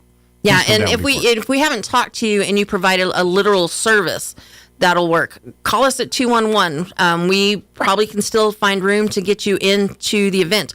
We're not doing a paper event. This is not, let's pass out flyers and tell them what they can do in the future. This is literally, you have to provide some kind of service that they can see now. Soup to nuts type. You have something in hand, something tangible that we can offer at that moment. Basically. Right. That's exactly what that is. Yeah. If volunteers, if you are working within the homeless population, please spread the word to them, because there is a lot out there that won't know that this is going on and that they need to kind of come into town to see this. Or there is the distrust factor. I mean, we are dealing with that a little bit. Oh, yeah, that they're just going to, and so you got to kind of, right. And let's face it, we live in this world that, ICE agents, everyone's afraid of that kind of stuff. And we want to kind of say, no. We're not rounding up people. We're not doing any of this stuff. We're just rounding up resources in one location. If we're rounding up anything, that's what we're doing. Allowing people that need it to come and take advantage of it at one centralized location. That's all we're trying to do. That's all we're trying to do. And it starts, again, this November 14th, which is what, Thursday? Thursday, yeah. I'm trying to.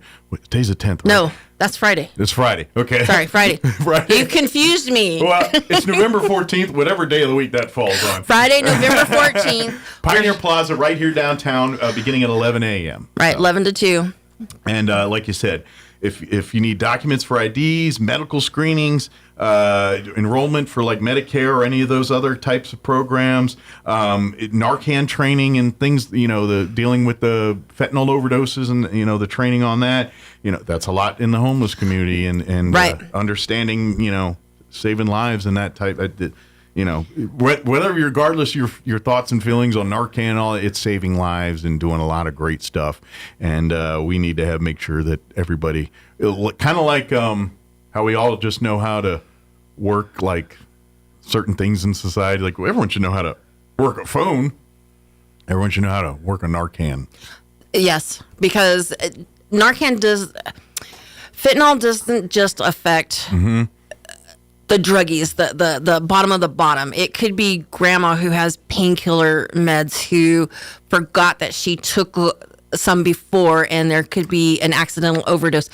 It could be somebody got into somebody's medicine. I mean, look at Albuquerque with that little kid that got into grandma's meds. Yeah. And if it wasn't for the fact that the hotel worker knew how to work Narcan, saved that baby's life. Yeah. I mean, even as common as like law enforcement are dealing with a thing and get into pockets and then they get it.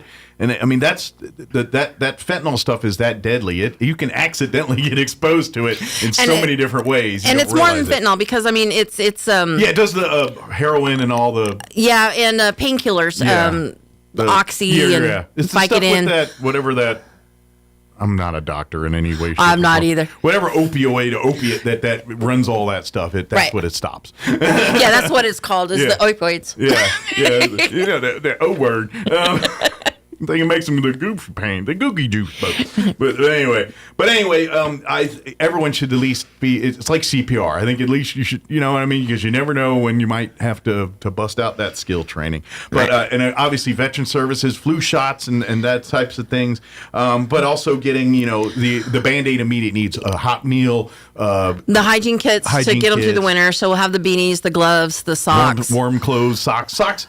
And folks, if you can donate these things, please reach out to, I know Food Not Bombs. You could call the Health Council 211. Right. She can tell you, say, hey, look, I've got socks, or I've got, and I'm telling you, for homeless, things like socks are a godsend. That's the biggest one. And I would even offer, if you can, go with like wool or socks that can get wet and still provide warmth. And I know wool's one of those substances. I think there's probably a few other materials you can use to. I'm not that genius. I just know wool's one of them.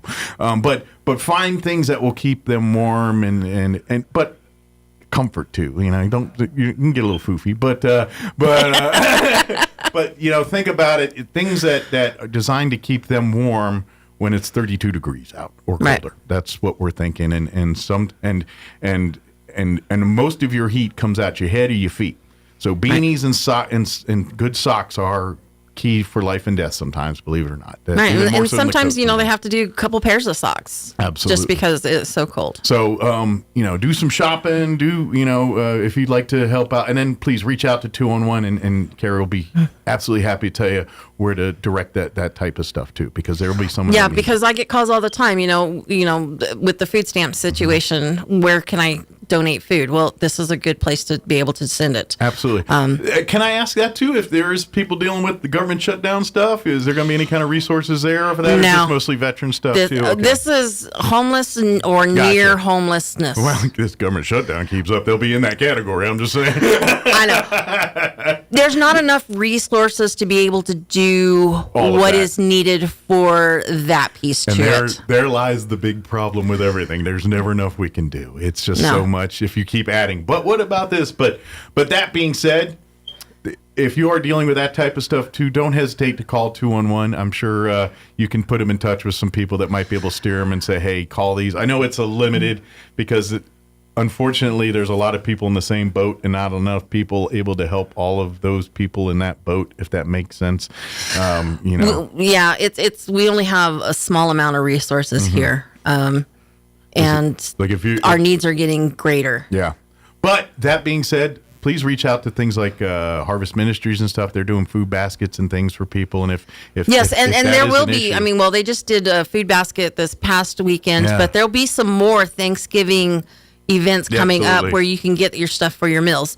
And we'll start putting that out on our social media and sharing that so that way people can see that and have access to it. Absolutely. And that'll help with some of that, alleviating the food insecurity piece to it. But please come out and join us here. Or if you're on the other side and you want to get more involved in supporting and helping resolve this problem, please join us this Thursday or this Friday, November 14th. From 11 a.m. to 2 p.m. right downtown here in the Pioneer Plaza. It's the plaza with all the statues and everything right across from the courthouse. courthouse lawn. Right. You can't miss it. Yep. And then, you'll get the organizations, with many hands that is doing a lot of the outreach, 100% Chaves County, Food Not Bombs, and again, the Chaves County Together with Veterans. Because they are looking for more volunteers, more resources.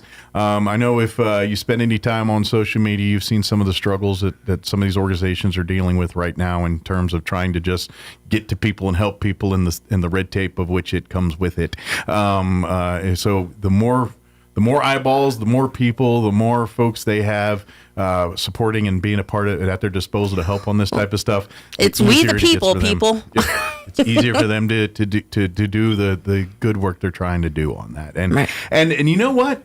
There's a lot of crap being swirled around on Facebook. If you have a question about something, go to the horse's mouth. If there's something about Food Not Bombs, you're like, what is going on? Ask them. I'll put you in touch with them. They'll be happy to tell you what they're doing and what's going on with it and all that type of stuff. And then you can separate the crap online versus what actually is happening on some of this stuff, because there's a whole lot of that in this world, and people inserting their opinions on things and what and again, it kind of gets to my point at the beginning.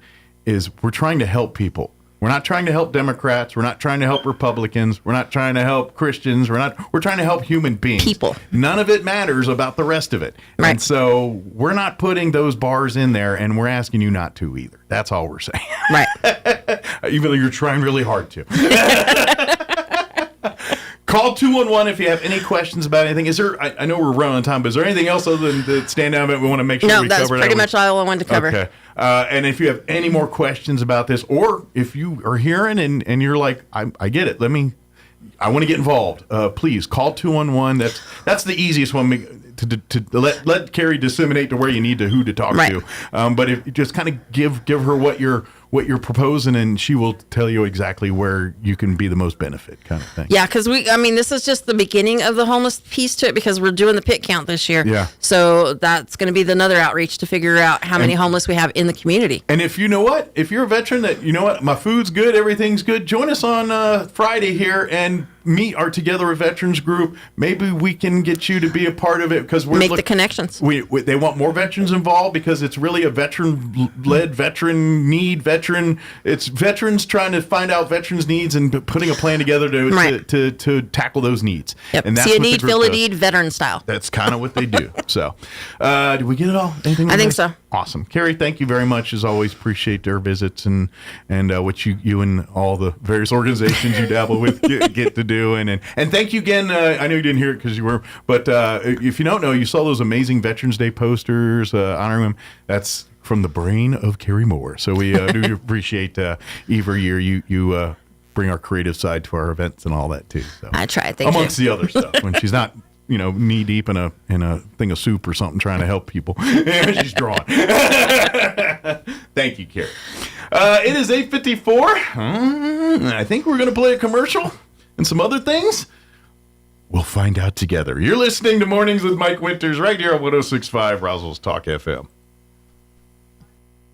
Everybody wants cheap airfare, but where do you find it? You call low-cost airlines. Their prices are direct from the airlines, and they're so low you can't find these fares published anywhere. They specialize in cheap flights, discount hotel rooms, cheap car rental rates, and great package deals anywhere around the world. Wherever you want to go, they can help you get there cheaply and with a best price guarantee. If you want the lowest prices on your airline tickets or other travel services, call now. That's right, call. That's the only way to get these rates. Experts are standing by 24/7 to get you the cheapest airfare and hotel rates available. So don't wait. Call right now for the lowest travel prices anywhere and for great last-minute travel deals too. Call 866-755-5300. That's 866-755-5300. Again, that's 866-755-5300. Call us right now.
And good morning. We are closing in on 8:59, and here in about a minute or so, we'll get you into news for top of the hour news. Stay tuned next hour, about 9:15 or so. We're gonna talk with the folks from Roswell. John and Crystal Noble will join us, and we'll get talk about fall planting and freezing and grasses and all the things they're dealing with right now this time of year. And of course, they're still dealing with the mysteries of the flood and the soils and all that. So we've been talking about that a lot the last couple months here. So we'll chit chat with John and Crystal next hour here for all that. My legal ID is the next thing up. Whew, things are working. Sorry, we got the new system you just tuned in. So I've been kind of driving a car I'm not too familiar with this morning. So buttons are getting pushed in different directions. I apologize. It'll give us a few days of that till we get it smoothed out. But all right, it is 9 o'clock. News up next. We'll be back.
Good morning. It is 6 minutes after 9 o'clock.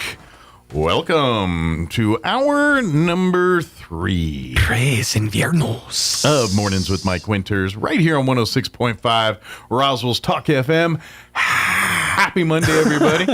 Hope your Monday is going delightful. That was my garlic greeting. Extra onions Monday. That's right. That was my garlic greeting. I had me a greasy pork burrito with onions and chili and a nice big cloves of garlic right there for you. But yes, happy Monday. Welcome to the show. If you're just tuning in, we're on a new automation system. We flipped everything out. So if you're just tuning in, we're in hell. Yeah. I'm a little bit of the old I don't know what to do with my hands kind of thing. So we're figuring it out here. Doing that a little bit, but we're getting her through together. And honestly, it's doing better than I expected. We could be screwing it up way worse. Yes, we could. It's hanging on. We're still on la radio. It's still kicking. Yeah. You will notice if you normally enjoy us, or should I say tolerate us, if you tune into us, we'll just go with that. Yeah. Via the morning video feed on either Facebook or ksvptv.com. You're hearing me right now, but you won't be hearing our news or commercials or anything other than me and my guests, pretty much, unless I play it right out of my computer here, until we get it. Just to not completely bore you with the details, basically where we get audio from, instead of right here next to me, it's now in our office in Artesia, and so you got to use the internets and feeds at different. It comes from there, so we got to finagle that part to get it to our video. It's on the radio. Honest, the guy who's running it back and forth is exhausted. Yeah, it's. We got to throw. It's just like Waterworld. We got to spit that thing down. Where he goes, "Thank you, sir." It's our intern Terry. Terry, thank you. That's right. Thank you for your service. God bless you, sir.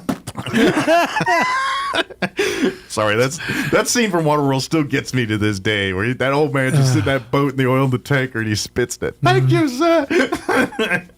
Something for your trouble. I was waiting for Pink Floyd to start singing. But anyway, yeah, we got that guy doing all that. So, but yeah, we're getting it done slowly but surely. So, but I'll just say we're gonna have a few growing pains for the next several days to weeks to months, depending on how long it takes me to figure it out. So, but the good news is we will figure it out. It's just a matter of time before we figure it out. We will figure it out. It's just we gotta get through it, and then we'll figure it out. I said, Gene, what do we do? He said, figure it out. So I said, all right, I'll figure it out. That's what I say. I see freaking figure it out. 1% of the audience is enjoying that. The rest are like, what is these clown shoes doing? I'm borderline obsessed with a new genre of music that I discovered last week. And the only way to describe it is degenerate Canadian rap. Yeah. Like it's basically, if you take like, speaking of segues to Letterkenny, if you take like the cast of Letterkenny and the cast of Trailer Park Boys minus Mike Smith right now, that's basically what it is. It's like, the lower side of the Canadian. There's a song called Out for a Rip, which is the most Canadian thing I've ever heard in my life. So basically it's rap music with Canadians that act like people from deep south here. Kind of like that. We're just hanging out, drinking syrup, playing hockey. Before we could walk, we could cross-check properly. And stuff like that. I like how they enunciate properly.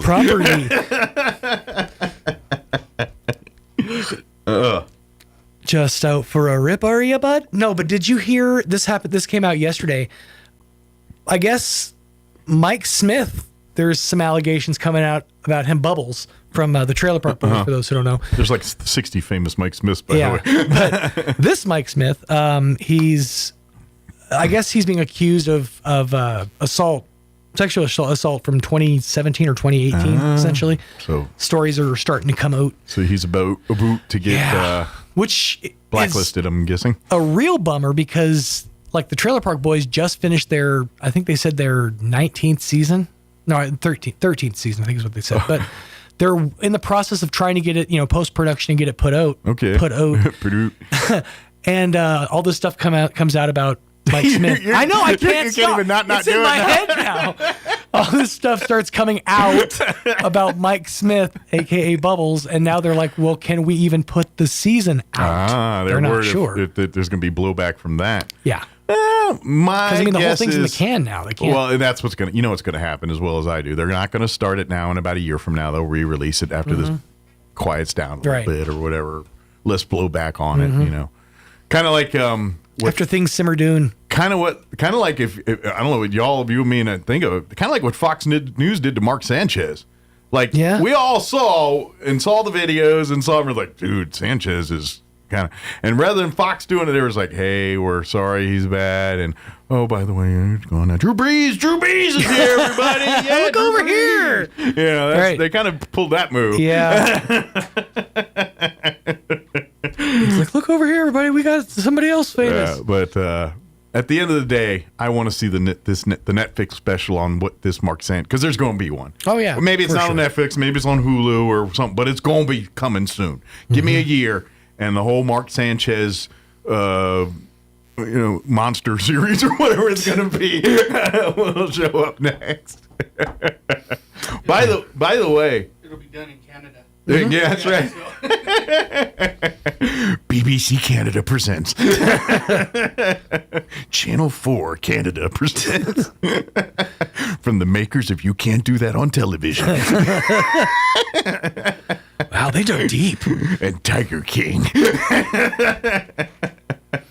Speaking of the if on the serial killer front, if you're up on stuff like that, they got a whole new documentary on that Eileen, basically the movie Monsters based off of the quote unquote first female serial killer, which as the story that's still a muddy story, as is all serial killers. Like, well, were they just misunderstood, or basically she was a very abused woman that took care of business at the end of the day, and that's kind of what. So it's kind of like the serial killer that you almost feel for. It's like, well, if she wasn't raped so much, she wouldn't be a serial killer. And it's like, well, she still ended up a serial killer. Just saying. It's queen of the serial killers. Yeah, but I think they're gonna do another monster. Like they got a whole theme now where they did the one on.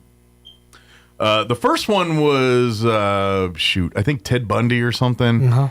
No, it was Dahmer. Dahmer was that Dahmer one, and then they just did the one with Charlie Hunnam here on the Psycho and all that dude. And then the next one's I think Lizzie Borden, but I think they're going to touch on her, the Eileen, as part of the Lizzie Borden special. Really? Like if you watch this, the one here with Ed Gein, that's Ed the name Gein, I yeah. could not remember here to save my life here. They kind of, the way they spin that is because of all the different movies that quote unquote Ed Gein story is based off of. I think, and they also do it with, when this is where people have an issue with the Ed Gein, is they also try to spin it like Ed Gein was like the mentor of mentors for serial killers, and like all these serial killers like Ed Gein's my George Washington or whatever. And so I think they're gonna Eileen Lizzie Borden that. I think they're gonna do the same kind of deal on that. So Ed Gein is like their Beatles. right, exactly. He's like the inspiration for. He's on all their lists. Yeah. And here's the question, though: if they're going to do if they're going to make a reference to Monster, do you think they can get Charlize Theron? Well, Do you think she'd mess her face up again just to play to reprise the role? I don't know. Well, because I think that she got work done, like she got her work done after doing Monster. I don't think that she got work done to mess her face up for Monster. I think she just had a bit of a messy grill and then got work after the fact. Gotcha. Yeah, because if y'all have seen the actual Eileen, she does have a messed up grill. But anyway, she's no longer with us, obviously. Right. But anyway, I'll let you figure out the rest of that story if you don't know. But anyway. Oh, this is the one you're not going to spoil? I won't spoil like that 20-year-old serial killer case. Right. 30-year-old, whatever, 80. What was it, 84? I can't remember. It was whenever they killed her. Anyway, sorry, I slipped out of the bag. But anyway, and actually the Netflix series is called Monster. Mm-hmm. It's Monster Jeffrey Dahmer, Monster Ed Gein, and it'll be Monster Lizzie Borden. So maybe they do incorporate the monster that actually now is the monster with the monster in the monster. I don't know. But you know. Monsterception. And then they're gonna have the Disney version with Monsters Inc. That'll recreate all. That's right. Lizzie Borden with that one eyeball dude. All right. Should we get the hour going? We should. All right. Let me train on pushing buttons. Yeah. Let me give you a rundown. We'll get you up to date with the weather here and all that in just a minute. And then I think we're supposed to play some commercials. And then on the other side of that, we'll have John and Crystal Noble join us here talking Roswell Seed this morning. And then, although, is it just John by himself? I think so. Oh, it's John. It's just solo John. So he ran and he knew that she couldn't keep him. So he got away. Plump away. So it's just John this morning. So John will join us here from Roswell Seed, and then we'll get you update news and all the other stuff later on here. But first, cross your fingers. Here is your weather.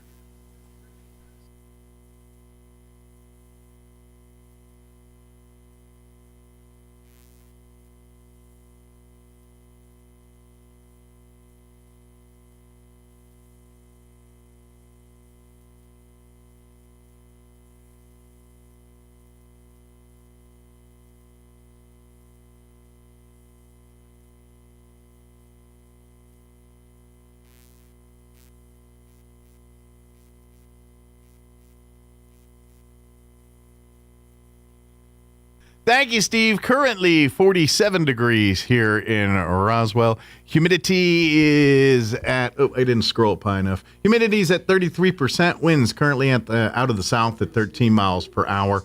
Sunny skies for today. Expect a high near 67 degrees. South winds at around 10 miles per hour. Tonight, clear. Overnight low of 35. Winds out of the south at around 5 miles per hour. Warming back up into the low 80s for Veterans Day. Sunny and 82 tomorrow. Winds will be out of the west, 5 to 10 miles per hour. Tomorrow night, looking at partly cloudy skies, overnight low of 42. Wednesday, mid-70s tomorrow, sunny and 76. Winds out of the south at around 5 miles per hour. Thursday, we're going to be mostly sunny, right at 80 for a high. Friday, sunny, near 80, 79, but breezy. And then hold on to your butts, a 20% chance of rain for Saturday. 80% chance it won't rain, but just saying, mostly sunny and breezy with a high of 64, and then sunny and 64 on Sunday as well, too. All right, it is 18 minutes after 9 o'clock. We are going to take a quick commercial break, and then, that's what the thing says we're going to do. So we'll do that, and then John Noble will join us from Roswell Seed here on the other side. Don't go away. You're listening to Mornings with Mike Winters.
And good morning. It is 20 minutes after 9 o'clock, and joining us in studio this morning, officially, and he's on the air, I think. We'll find out in a second. John Noble.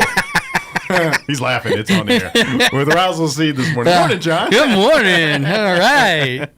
I thought you for a minute you had like a hangover. The way you're looking at your screen, you're all like, "Gotta get right." I'm like, "Wow, you okay?" You know. I can't see the screen. It's too small. I'm blind. That's great. You're Could gonna be a get commercial. Get one with bumps on it so you can read it. Well, yeah, there you go. And the screen looks totally different than what I'm used to, so I can't fake it. You know what I mean? I'd be like, oh, I know what that is, because even though I can't really read it, I know what it is because I see it every day. But now I'm like, it could be paste, could be potatoes. I don't know. Oh, that's great, man. Of all days for something new to hit, you know? Yeah.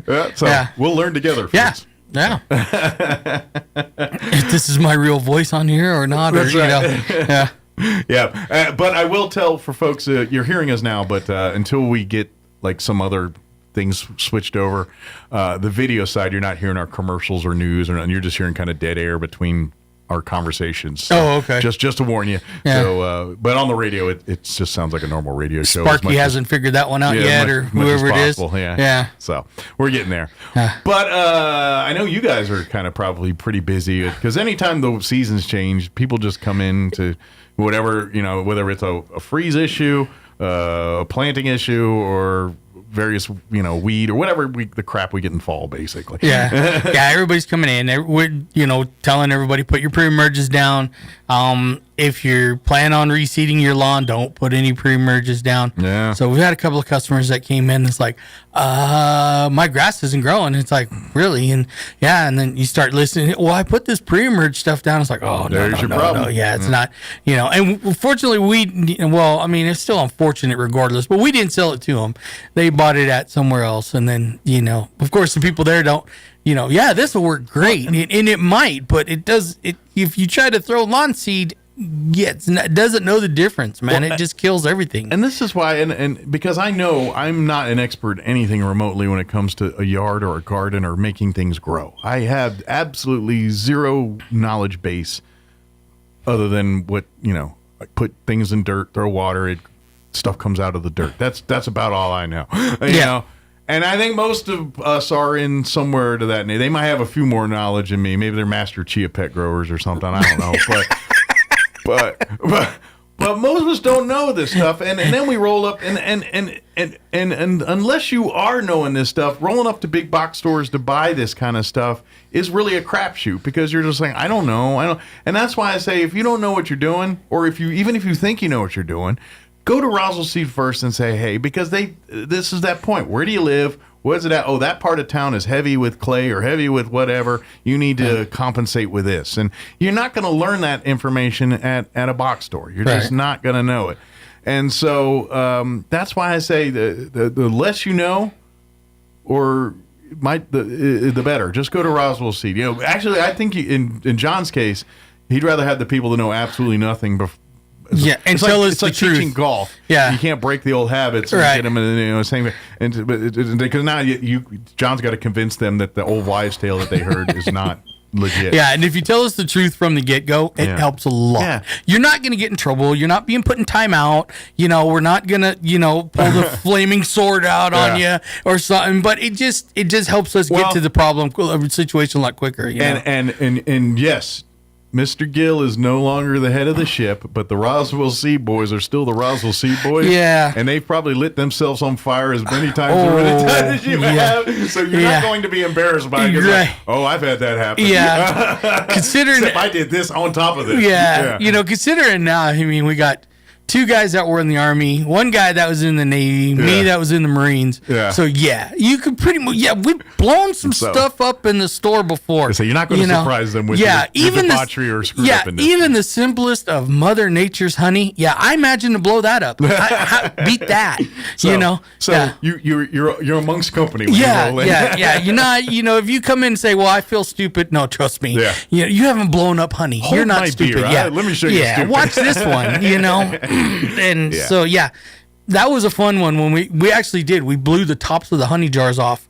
It was a few years ago because I bottled what we refer to as green honey. Okay. It wasn't capped. Well, honey actually has gas in it. Builds gas and it gets explosive? Yeah, and we went in the next morning and I'm like, somebody shot and what the, because there was like 3 broken jars of honey and then one lid was stuck on the roof. And I was looking at it going, what, how, and yeah. So that's straight out of a sitcom. Yeah, basically, I was just all like, I can picture I Love Lucy doing something just like this. Right, yeah. So if you think you've done something stupid, trust me, we got you beat probably, you know. So hey, sometimes you got to break a few eggs. That's it. Yeah. So we learned the lesson. Yeah, don't put green honey in jars. We've also learned some other, lessons like, don't leave certain people alone with, tools, sharp objects, flaming, things that produce fire. Don't leave some of our people alone with stuff that has, mechanical advantages, forklifts and So you guys are fine. You guys are fine. Some people don't do well with hats or gloves. You got to keep them away. Yeah. No, that's not where the glove goes. Yeah. That's it basically. Yeah. So if you think you're gonna come in and be embarrassed, don't worry about it. We've seen. But I've pretty much seen all spectrum of stuff. It's pretty funny. But here's the deal, and all the jokes aside, and all the hold my beer type moments. This is Roswell Seed is because for 100 years they've been trial and error stuff and doing things, and to get the expert advice and that's not how this works. You had to do the Bugs Bunny hammer the bomb and write that on the side a couple times. Basically. Just to get that result, and that's what you got when you come into Roswell. But then also too, I mean, like some of these mess ups that people have done that we've kind of figured out, it's kind of like, oh, okay, I could see why you did this now. Okay, so and then we have to change up our strategy on things, and unfortunately, it's at the cost of a customer. Absolutely. We're sorry. Well, we usually try to help out, and stuff like that. And to be honest, that's why you're loyal, the customer, your fan base, the ones that have been, going to Roswell Seed for as many years as they can remember. Yeah, those are your customers, but they're the ones that are also your information. It's like, hey, this particular fertilizer, it was not for us. Okay, we're going to stop carrying it. You know what? This thing was gangbusters. All right, we need to make sure we keep more of that in stock. And so really the things you see on the shelves at if you walk in the store just to grab a cart and do some shopping, are all tested, tried and true products that we've had success in this area with. Yeah, and I've guinea pigged a lot of people, man. I mean, it's like, oh, hey, come here. And if it's a product you're not familiar with, you tell them, say, we just got this. We're really trying to get a sample rate on it. Do me a favor. Try it and report back the results. If you get good, bad, or whatever, I want to know so we know what to keep doing with this stuff. It's like when our, the fantastic water hike of OT 25,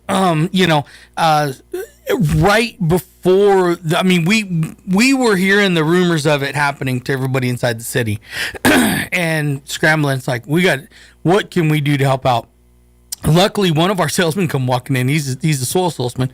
He's like, hey, I got a fertilizer, man. He was like, it'll work. He was like, it's got a water molecule holder in it, cuts your waterings way down, and everything. And I'm like, okay. And I picked up a pallet.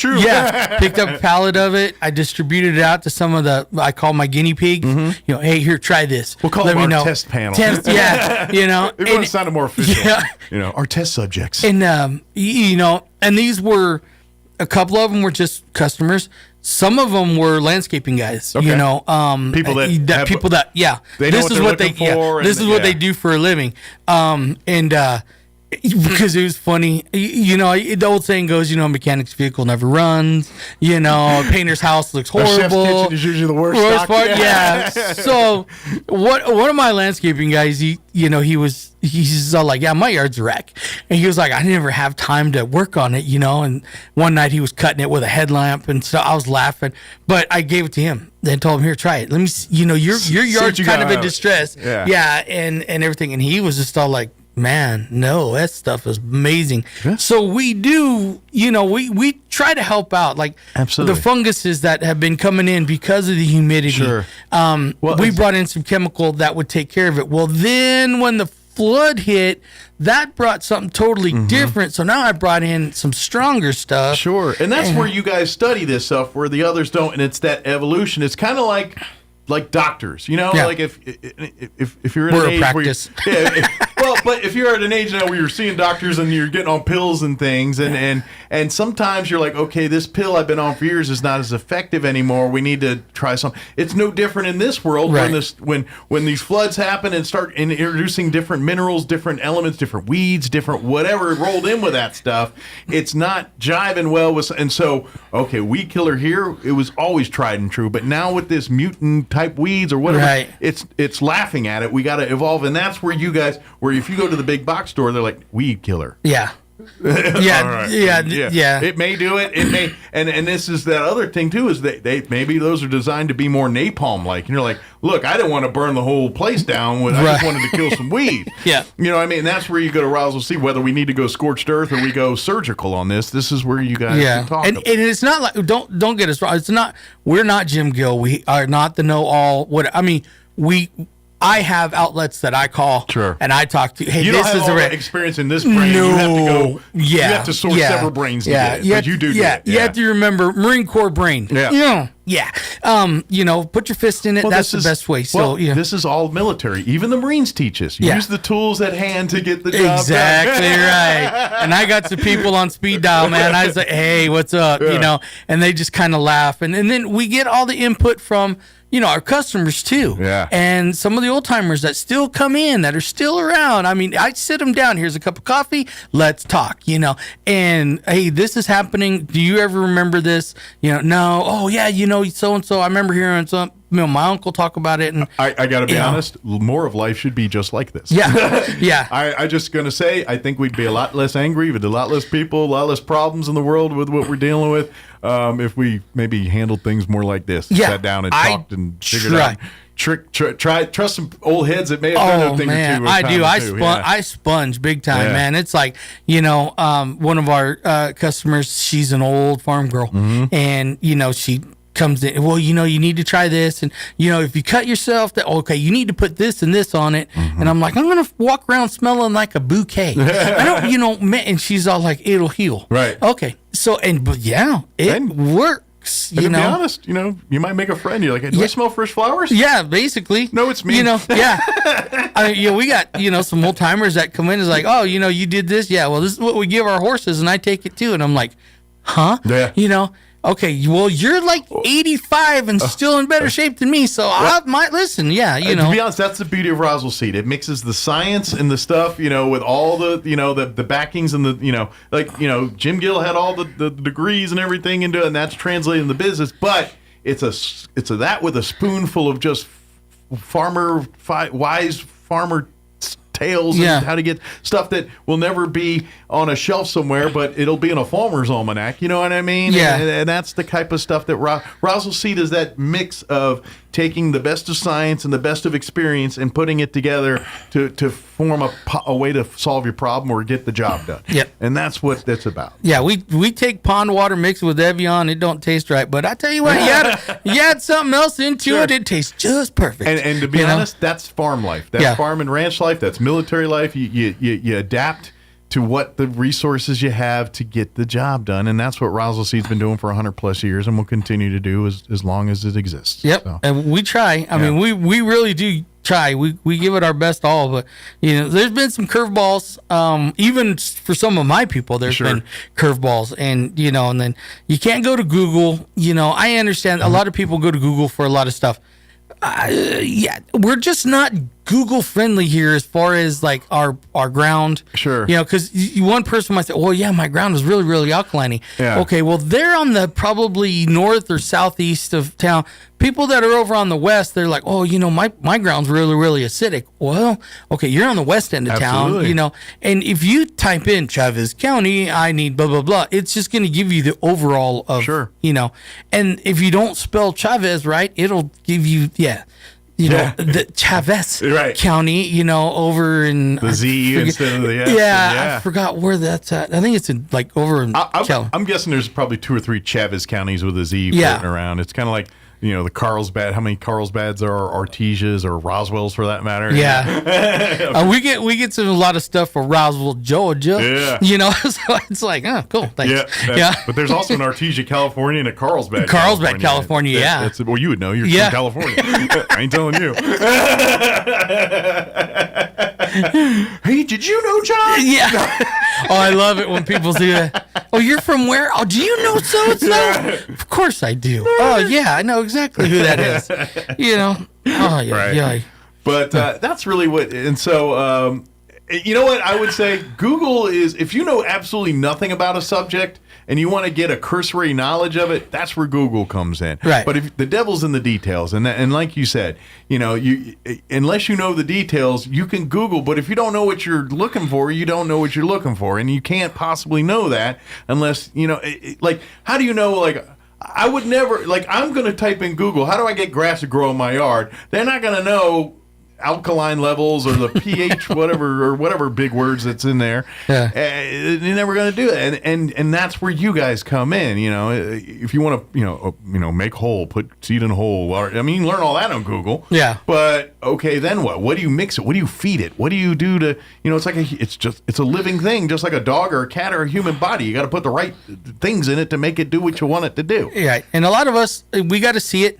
You know, or don't come up with us and just say, well, you know, give us the scientific name of the chemical that you're looking for. Right. Good luck. Yeah. No. What are you going after? Right. You know, I don't need to know the scientific name. Yeah. Are you going after weeds? Are you trying to kill it? You trying to keep it alive? You got a bug issue? What are we talking here? And I mean, Yeah. we got people, they bring in like complete branches of trees, you know, which is fine. I get it, you know, but pictures, Yeah, you know, as a samples. visual guy, I can appreciate Yeah, that, because yeah. we have to kind of like look at it, and then that's where we start our questioning period. Well, there's so much details in the, you know, the color, the shape, the size, you know, the growth, where it's, you know, like you look at trees, and if there's a bunch of leaves inside the tree, but not outside, and, Right. and you got an issue going on there. We Yeah. need to deal with that. Where are these leaves growing, and where are they not growing? Right. You know, these are all symptoms. Yeah. So I mean, if you bring us in a sample, perfectly fine.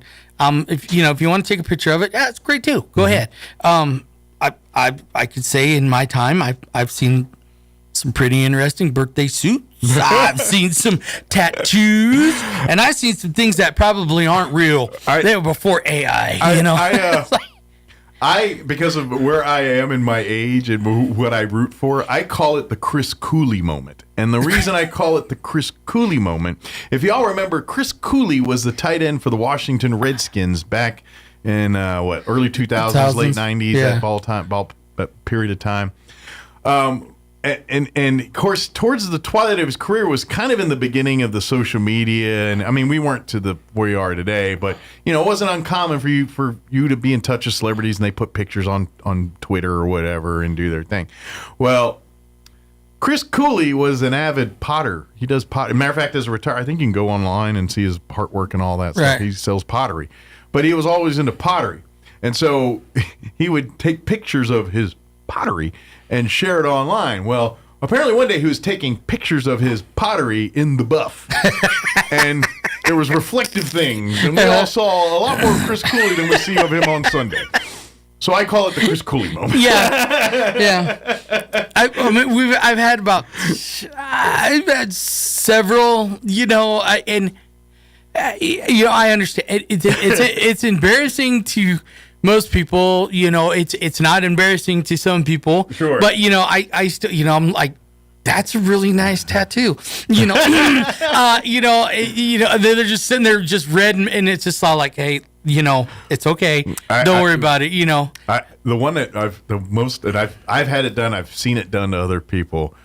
Is like you're on someone else's phone, and they get another call, and it's one of their buddies, and you use a picture to tell you that it's them. Right. That may not be safe for work or safe for public. Right. And I've had a few where I'm like, that's more than I needed to see today. Yeah. And oh, that's my boyfriend. I'm like, I hope so. I hope so. You know, that's not real. You know, Right. Yeah. So you know, just kind of be my move those pictures over to a picture. You know, tree area. Yeah. You know, Hey, here's my number. Just text me that one shot. Yeah. We kind of talked about getting like a company like cell phone, Right. You know, to where we're not giving out our numbers, because you know, most of the time. You want to learn about your customers, but you don't want to learn that much. I mean, about you your know, customers. there's a couple of customers that have my phone number. Yeah, that 11 o'clock at night. Hey, I just thought of something. You've got to be kidding me. Sure. You know, what if this? You know, and I'm like, just call me tomorrow, Right. man. I'm not in your head. I've had my own life. Yeah. See me during business hours. Yeah. Oh my gosh. But so, I mean, yeah. So visual aids, perfect. And we do have some creative customers. They've sent in sent visual aids, and it's just kind of like, okay, that's funny. One of the guys, when I was like hardcore looking for a motorcycle. Sure. Yeah. He hey, take a look at my lawn. What do you think? And he had his bike parked on the lawn. I was like, you're a dick. It's like,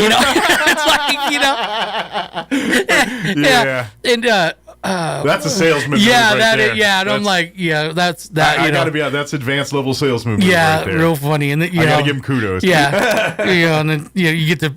I gotta get some pictures. We should introduce him to my sales manager, Thomas Beard. We could use a few sales guys. It sounds like this guy's on the this guy might on be another plane. He might have a career. Over Yeah, here. yeah. One of our customers, his wife came in with her. She took pictures because he refuses to use push lawnmower because, like he says, I'm old. I bought this riding lawnmower for a reason. So she brought I've in advanced pictures in this part of life where I don't have to push anything. I'm riding. Yeah. So she I said hear a picture. She's all like, look at these tire tracks that he's got in the grass and blah, blah, blah, blah, blah. Well, she didn't realize that while she was taking the picture, he was using the restroom. Kind of. I mean, you couldn't see all of it, but you could tell what he was doing. She was all like, do you see these tracks? And I'm like, you're kidding me, right? We call them skid marks. Yeah, basically, yeah. So, I mean, we do. I mean, there is a lot of fun in it. There's some creative people out there, and God bless them. I love it because it's so much fun. That's the reason why we have an internet. Just for that reason alone. Yeah, yeah.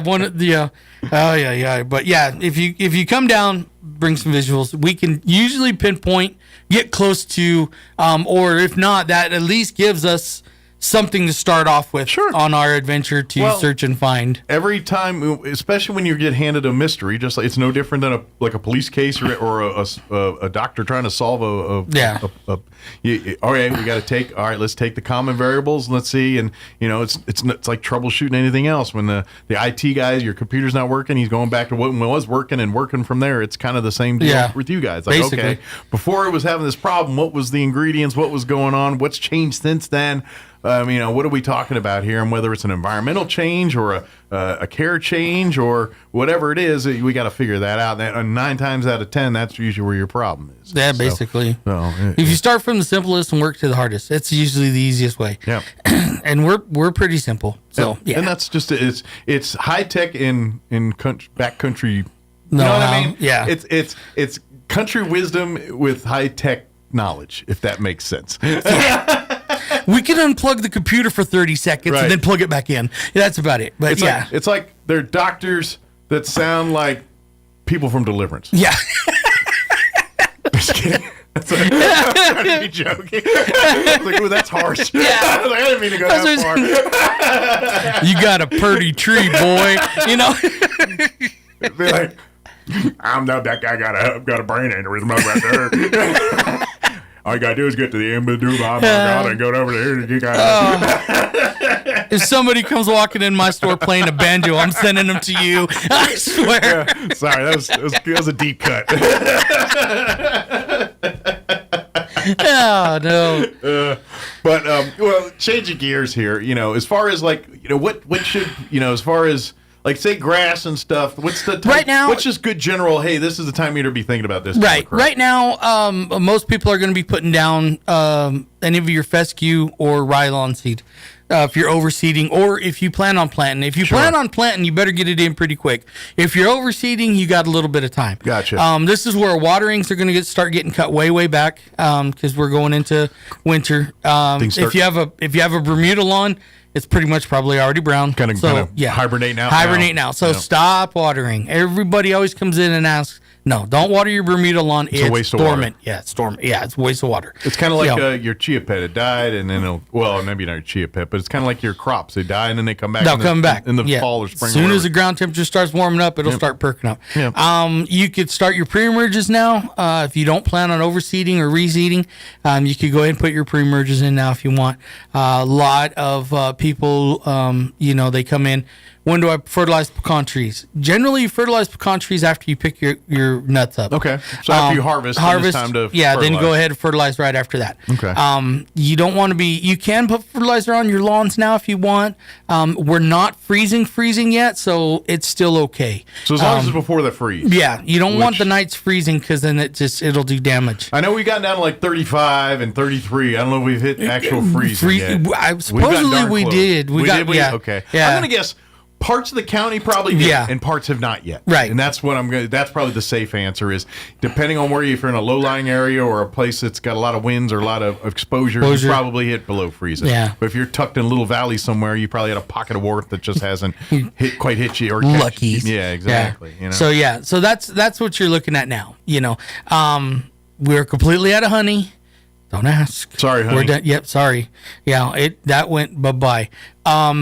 We are starting our winter hours. I think it's this weekend. Okay.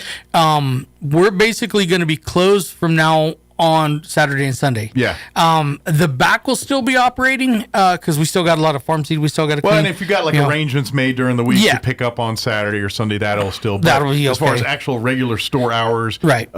They go to their winter hours because, put it this way, the juice ain't worth the squeeze. That's Two people right. show in because there's just not a lot of supply and demand during this time of year for that kind of opening. Right. So, but they do specialized stuff and everything just like normal. If you would. We'll be there. Yeah. It was just we're in not the like back. They're at home watching football all week. Yeah, no, I wish. Because he was all summer, it's winter hours, and I was like, yeah, great. And they're both freezing. Yeah, we're gonna be here, and I'm like, oh, come on. Yeah. It's like, so we might change some of that up a little bit to where we might be open up on a half day on Saturday or something. We don't know just As yet. We're just trying to dictates, basically. Yeah, we get enough, phone calls of people, screaming and hollering. Okay, we got it. Sure. Message received. Yeah, we will adjust. But ideal, we're trying to run a business here, and we want to cut costs when we can because that's what businesses do, and this is one of those options. Unfortunately, right now it'll not sacrifice getting service to you. So we'll make arrangements, make that happen. Just but to behoove you. Give us some heads up. If you know, hey, they're going to start missing on Saturdays here, maybe talk during the week, and he's like, hey, can I pick it up on Saturday? Yeah, absolutely. Yep. But now we'll set it aside. You roll up, and we'll load you up and let you go. So we still got pansies. They haven't been wiped out yet. Yeah. We still have a pretty decent supplies of pansies. Let's see. Pretty much about all. Pretty much covers that. There does. Yeah, come on out and say hi to us. And I will throw this. We are rolling up on the holiday season. If you do have your green thumbs in your list, come by, and anything from gift certificates to create little garden pack, whatever it is. Talk to them. If you don't know, gift certificates are probably a better way to go if you're like, I don't know, they like a certain type of this and that. Whatever. Yeah, just get them a gift certificate and they can come in. Or if you're thinking, maybe you use this as inspiration. We keep saying we're going to start a garden this spring. Well, by golly, I'm going to go to get my first gardening kit. I'll go down to Roswell Seed and we'll get them all the stuff. So when spring hits, we're in the dirt. I love it when they come in. How long does this seed last? And it's like, what do you mean? How long does this last? Like, 2-3 years. Oh, cool. All right. And it's like, it's not like milk. It don't spoil it. Yeah, it doesn't spoil after a week or anything like that. So, on the horizon, we are going to, there is some talk that some of the chemicals might be going up. I'm trying to figure out what chemicals they are. Okay. Some of the seeds have gone up. Heirloom seeds have gone up. So tomatoes, that price might go up a little bit. Okay. This is just, I'll tell you this. we're tomato seeds are going to be way cheaper than tomatoes. Yeah. Yeah. Exactly.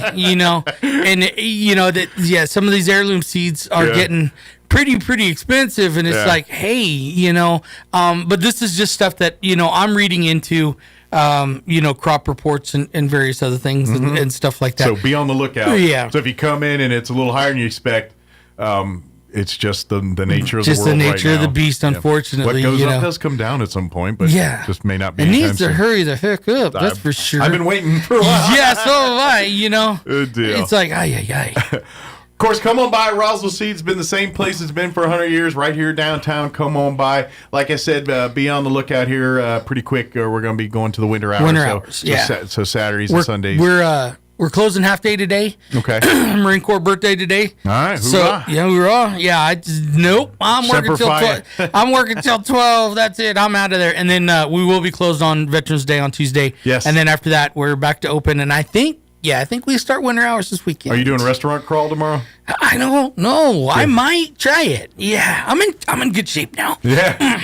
Yeah, my body's not built for it anymore. I'm sorry. I gotta limit myself to one place and go down. I can't. And then that's it. I can't do free meal crawl anymore. I was thinking that today. I was like, I'm gonna break out the bike. I'm gonna go for a ride. And then I'm sitting there going, I don't know, what's the temperature supposed to be today? Yeah. And I'm like, I might wait till in the afternoon. But tomorrow's gonna be 80. By the way, Yeah. Veterans Day is gonna be 82 tomorrow. So That's crazy. So bike to the buffets. Buffets, yeah. That'll slim me. Yeah, that'll make me not want to do that. Well, the wind Yeah. was blowing in my face. I'll give you that. Yeah. It wasn't because I was running. Man. Awesome. Well, thank you, John. Thank you. Happy birthday. Oh, thank you. He's a Marine. It's always their birthday. Yeah, it so. is. I Don't did be see- sending no damn crayons to the store either. I did. Already I got did it. send a hat. It was a ball cap, just like that. It was literally like a bunch of scribbled crayon Yeah. color, and it had a Marine just chewing on crayons. Said "Crayon Eater." And I was Yeah. like, that is an amazing hat. I would wear that with pride. Actually. That's the hat I would wear with pride. I would. I'd probably. I would. Thanks, John. Thank Big you. Crayon Eater, you. All right, it is 9:52. We're gonna pause for I think a commercial break and whatever else I can crowbar before they kick me off the radio. Don't go away.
And good morning. It is closing in on 10 o'clock. That's going to do it for us. Have an amazing day. Thank you so much for allowing us to be a part of it.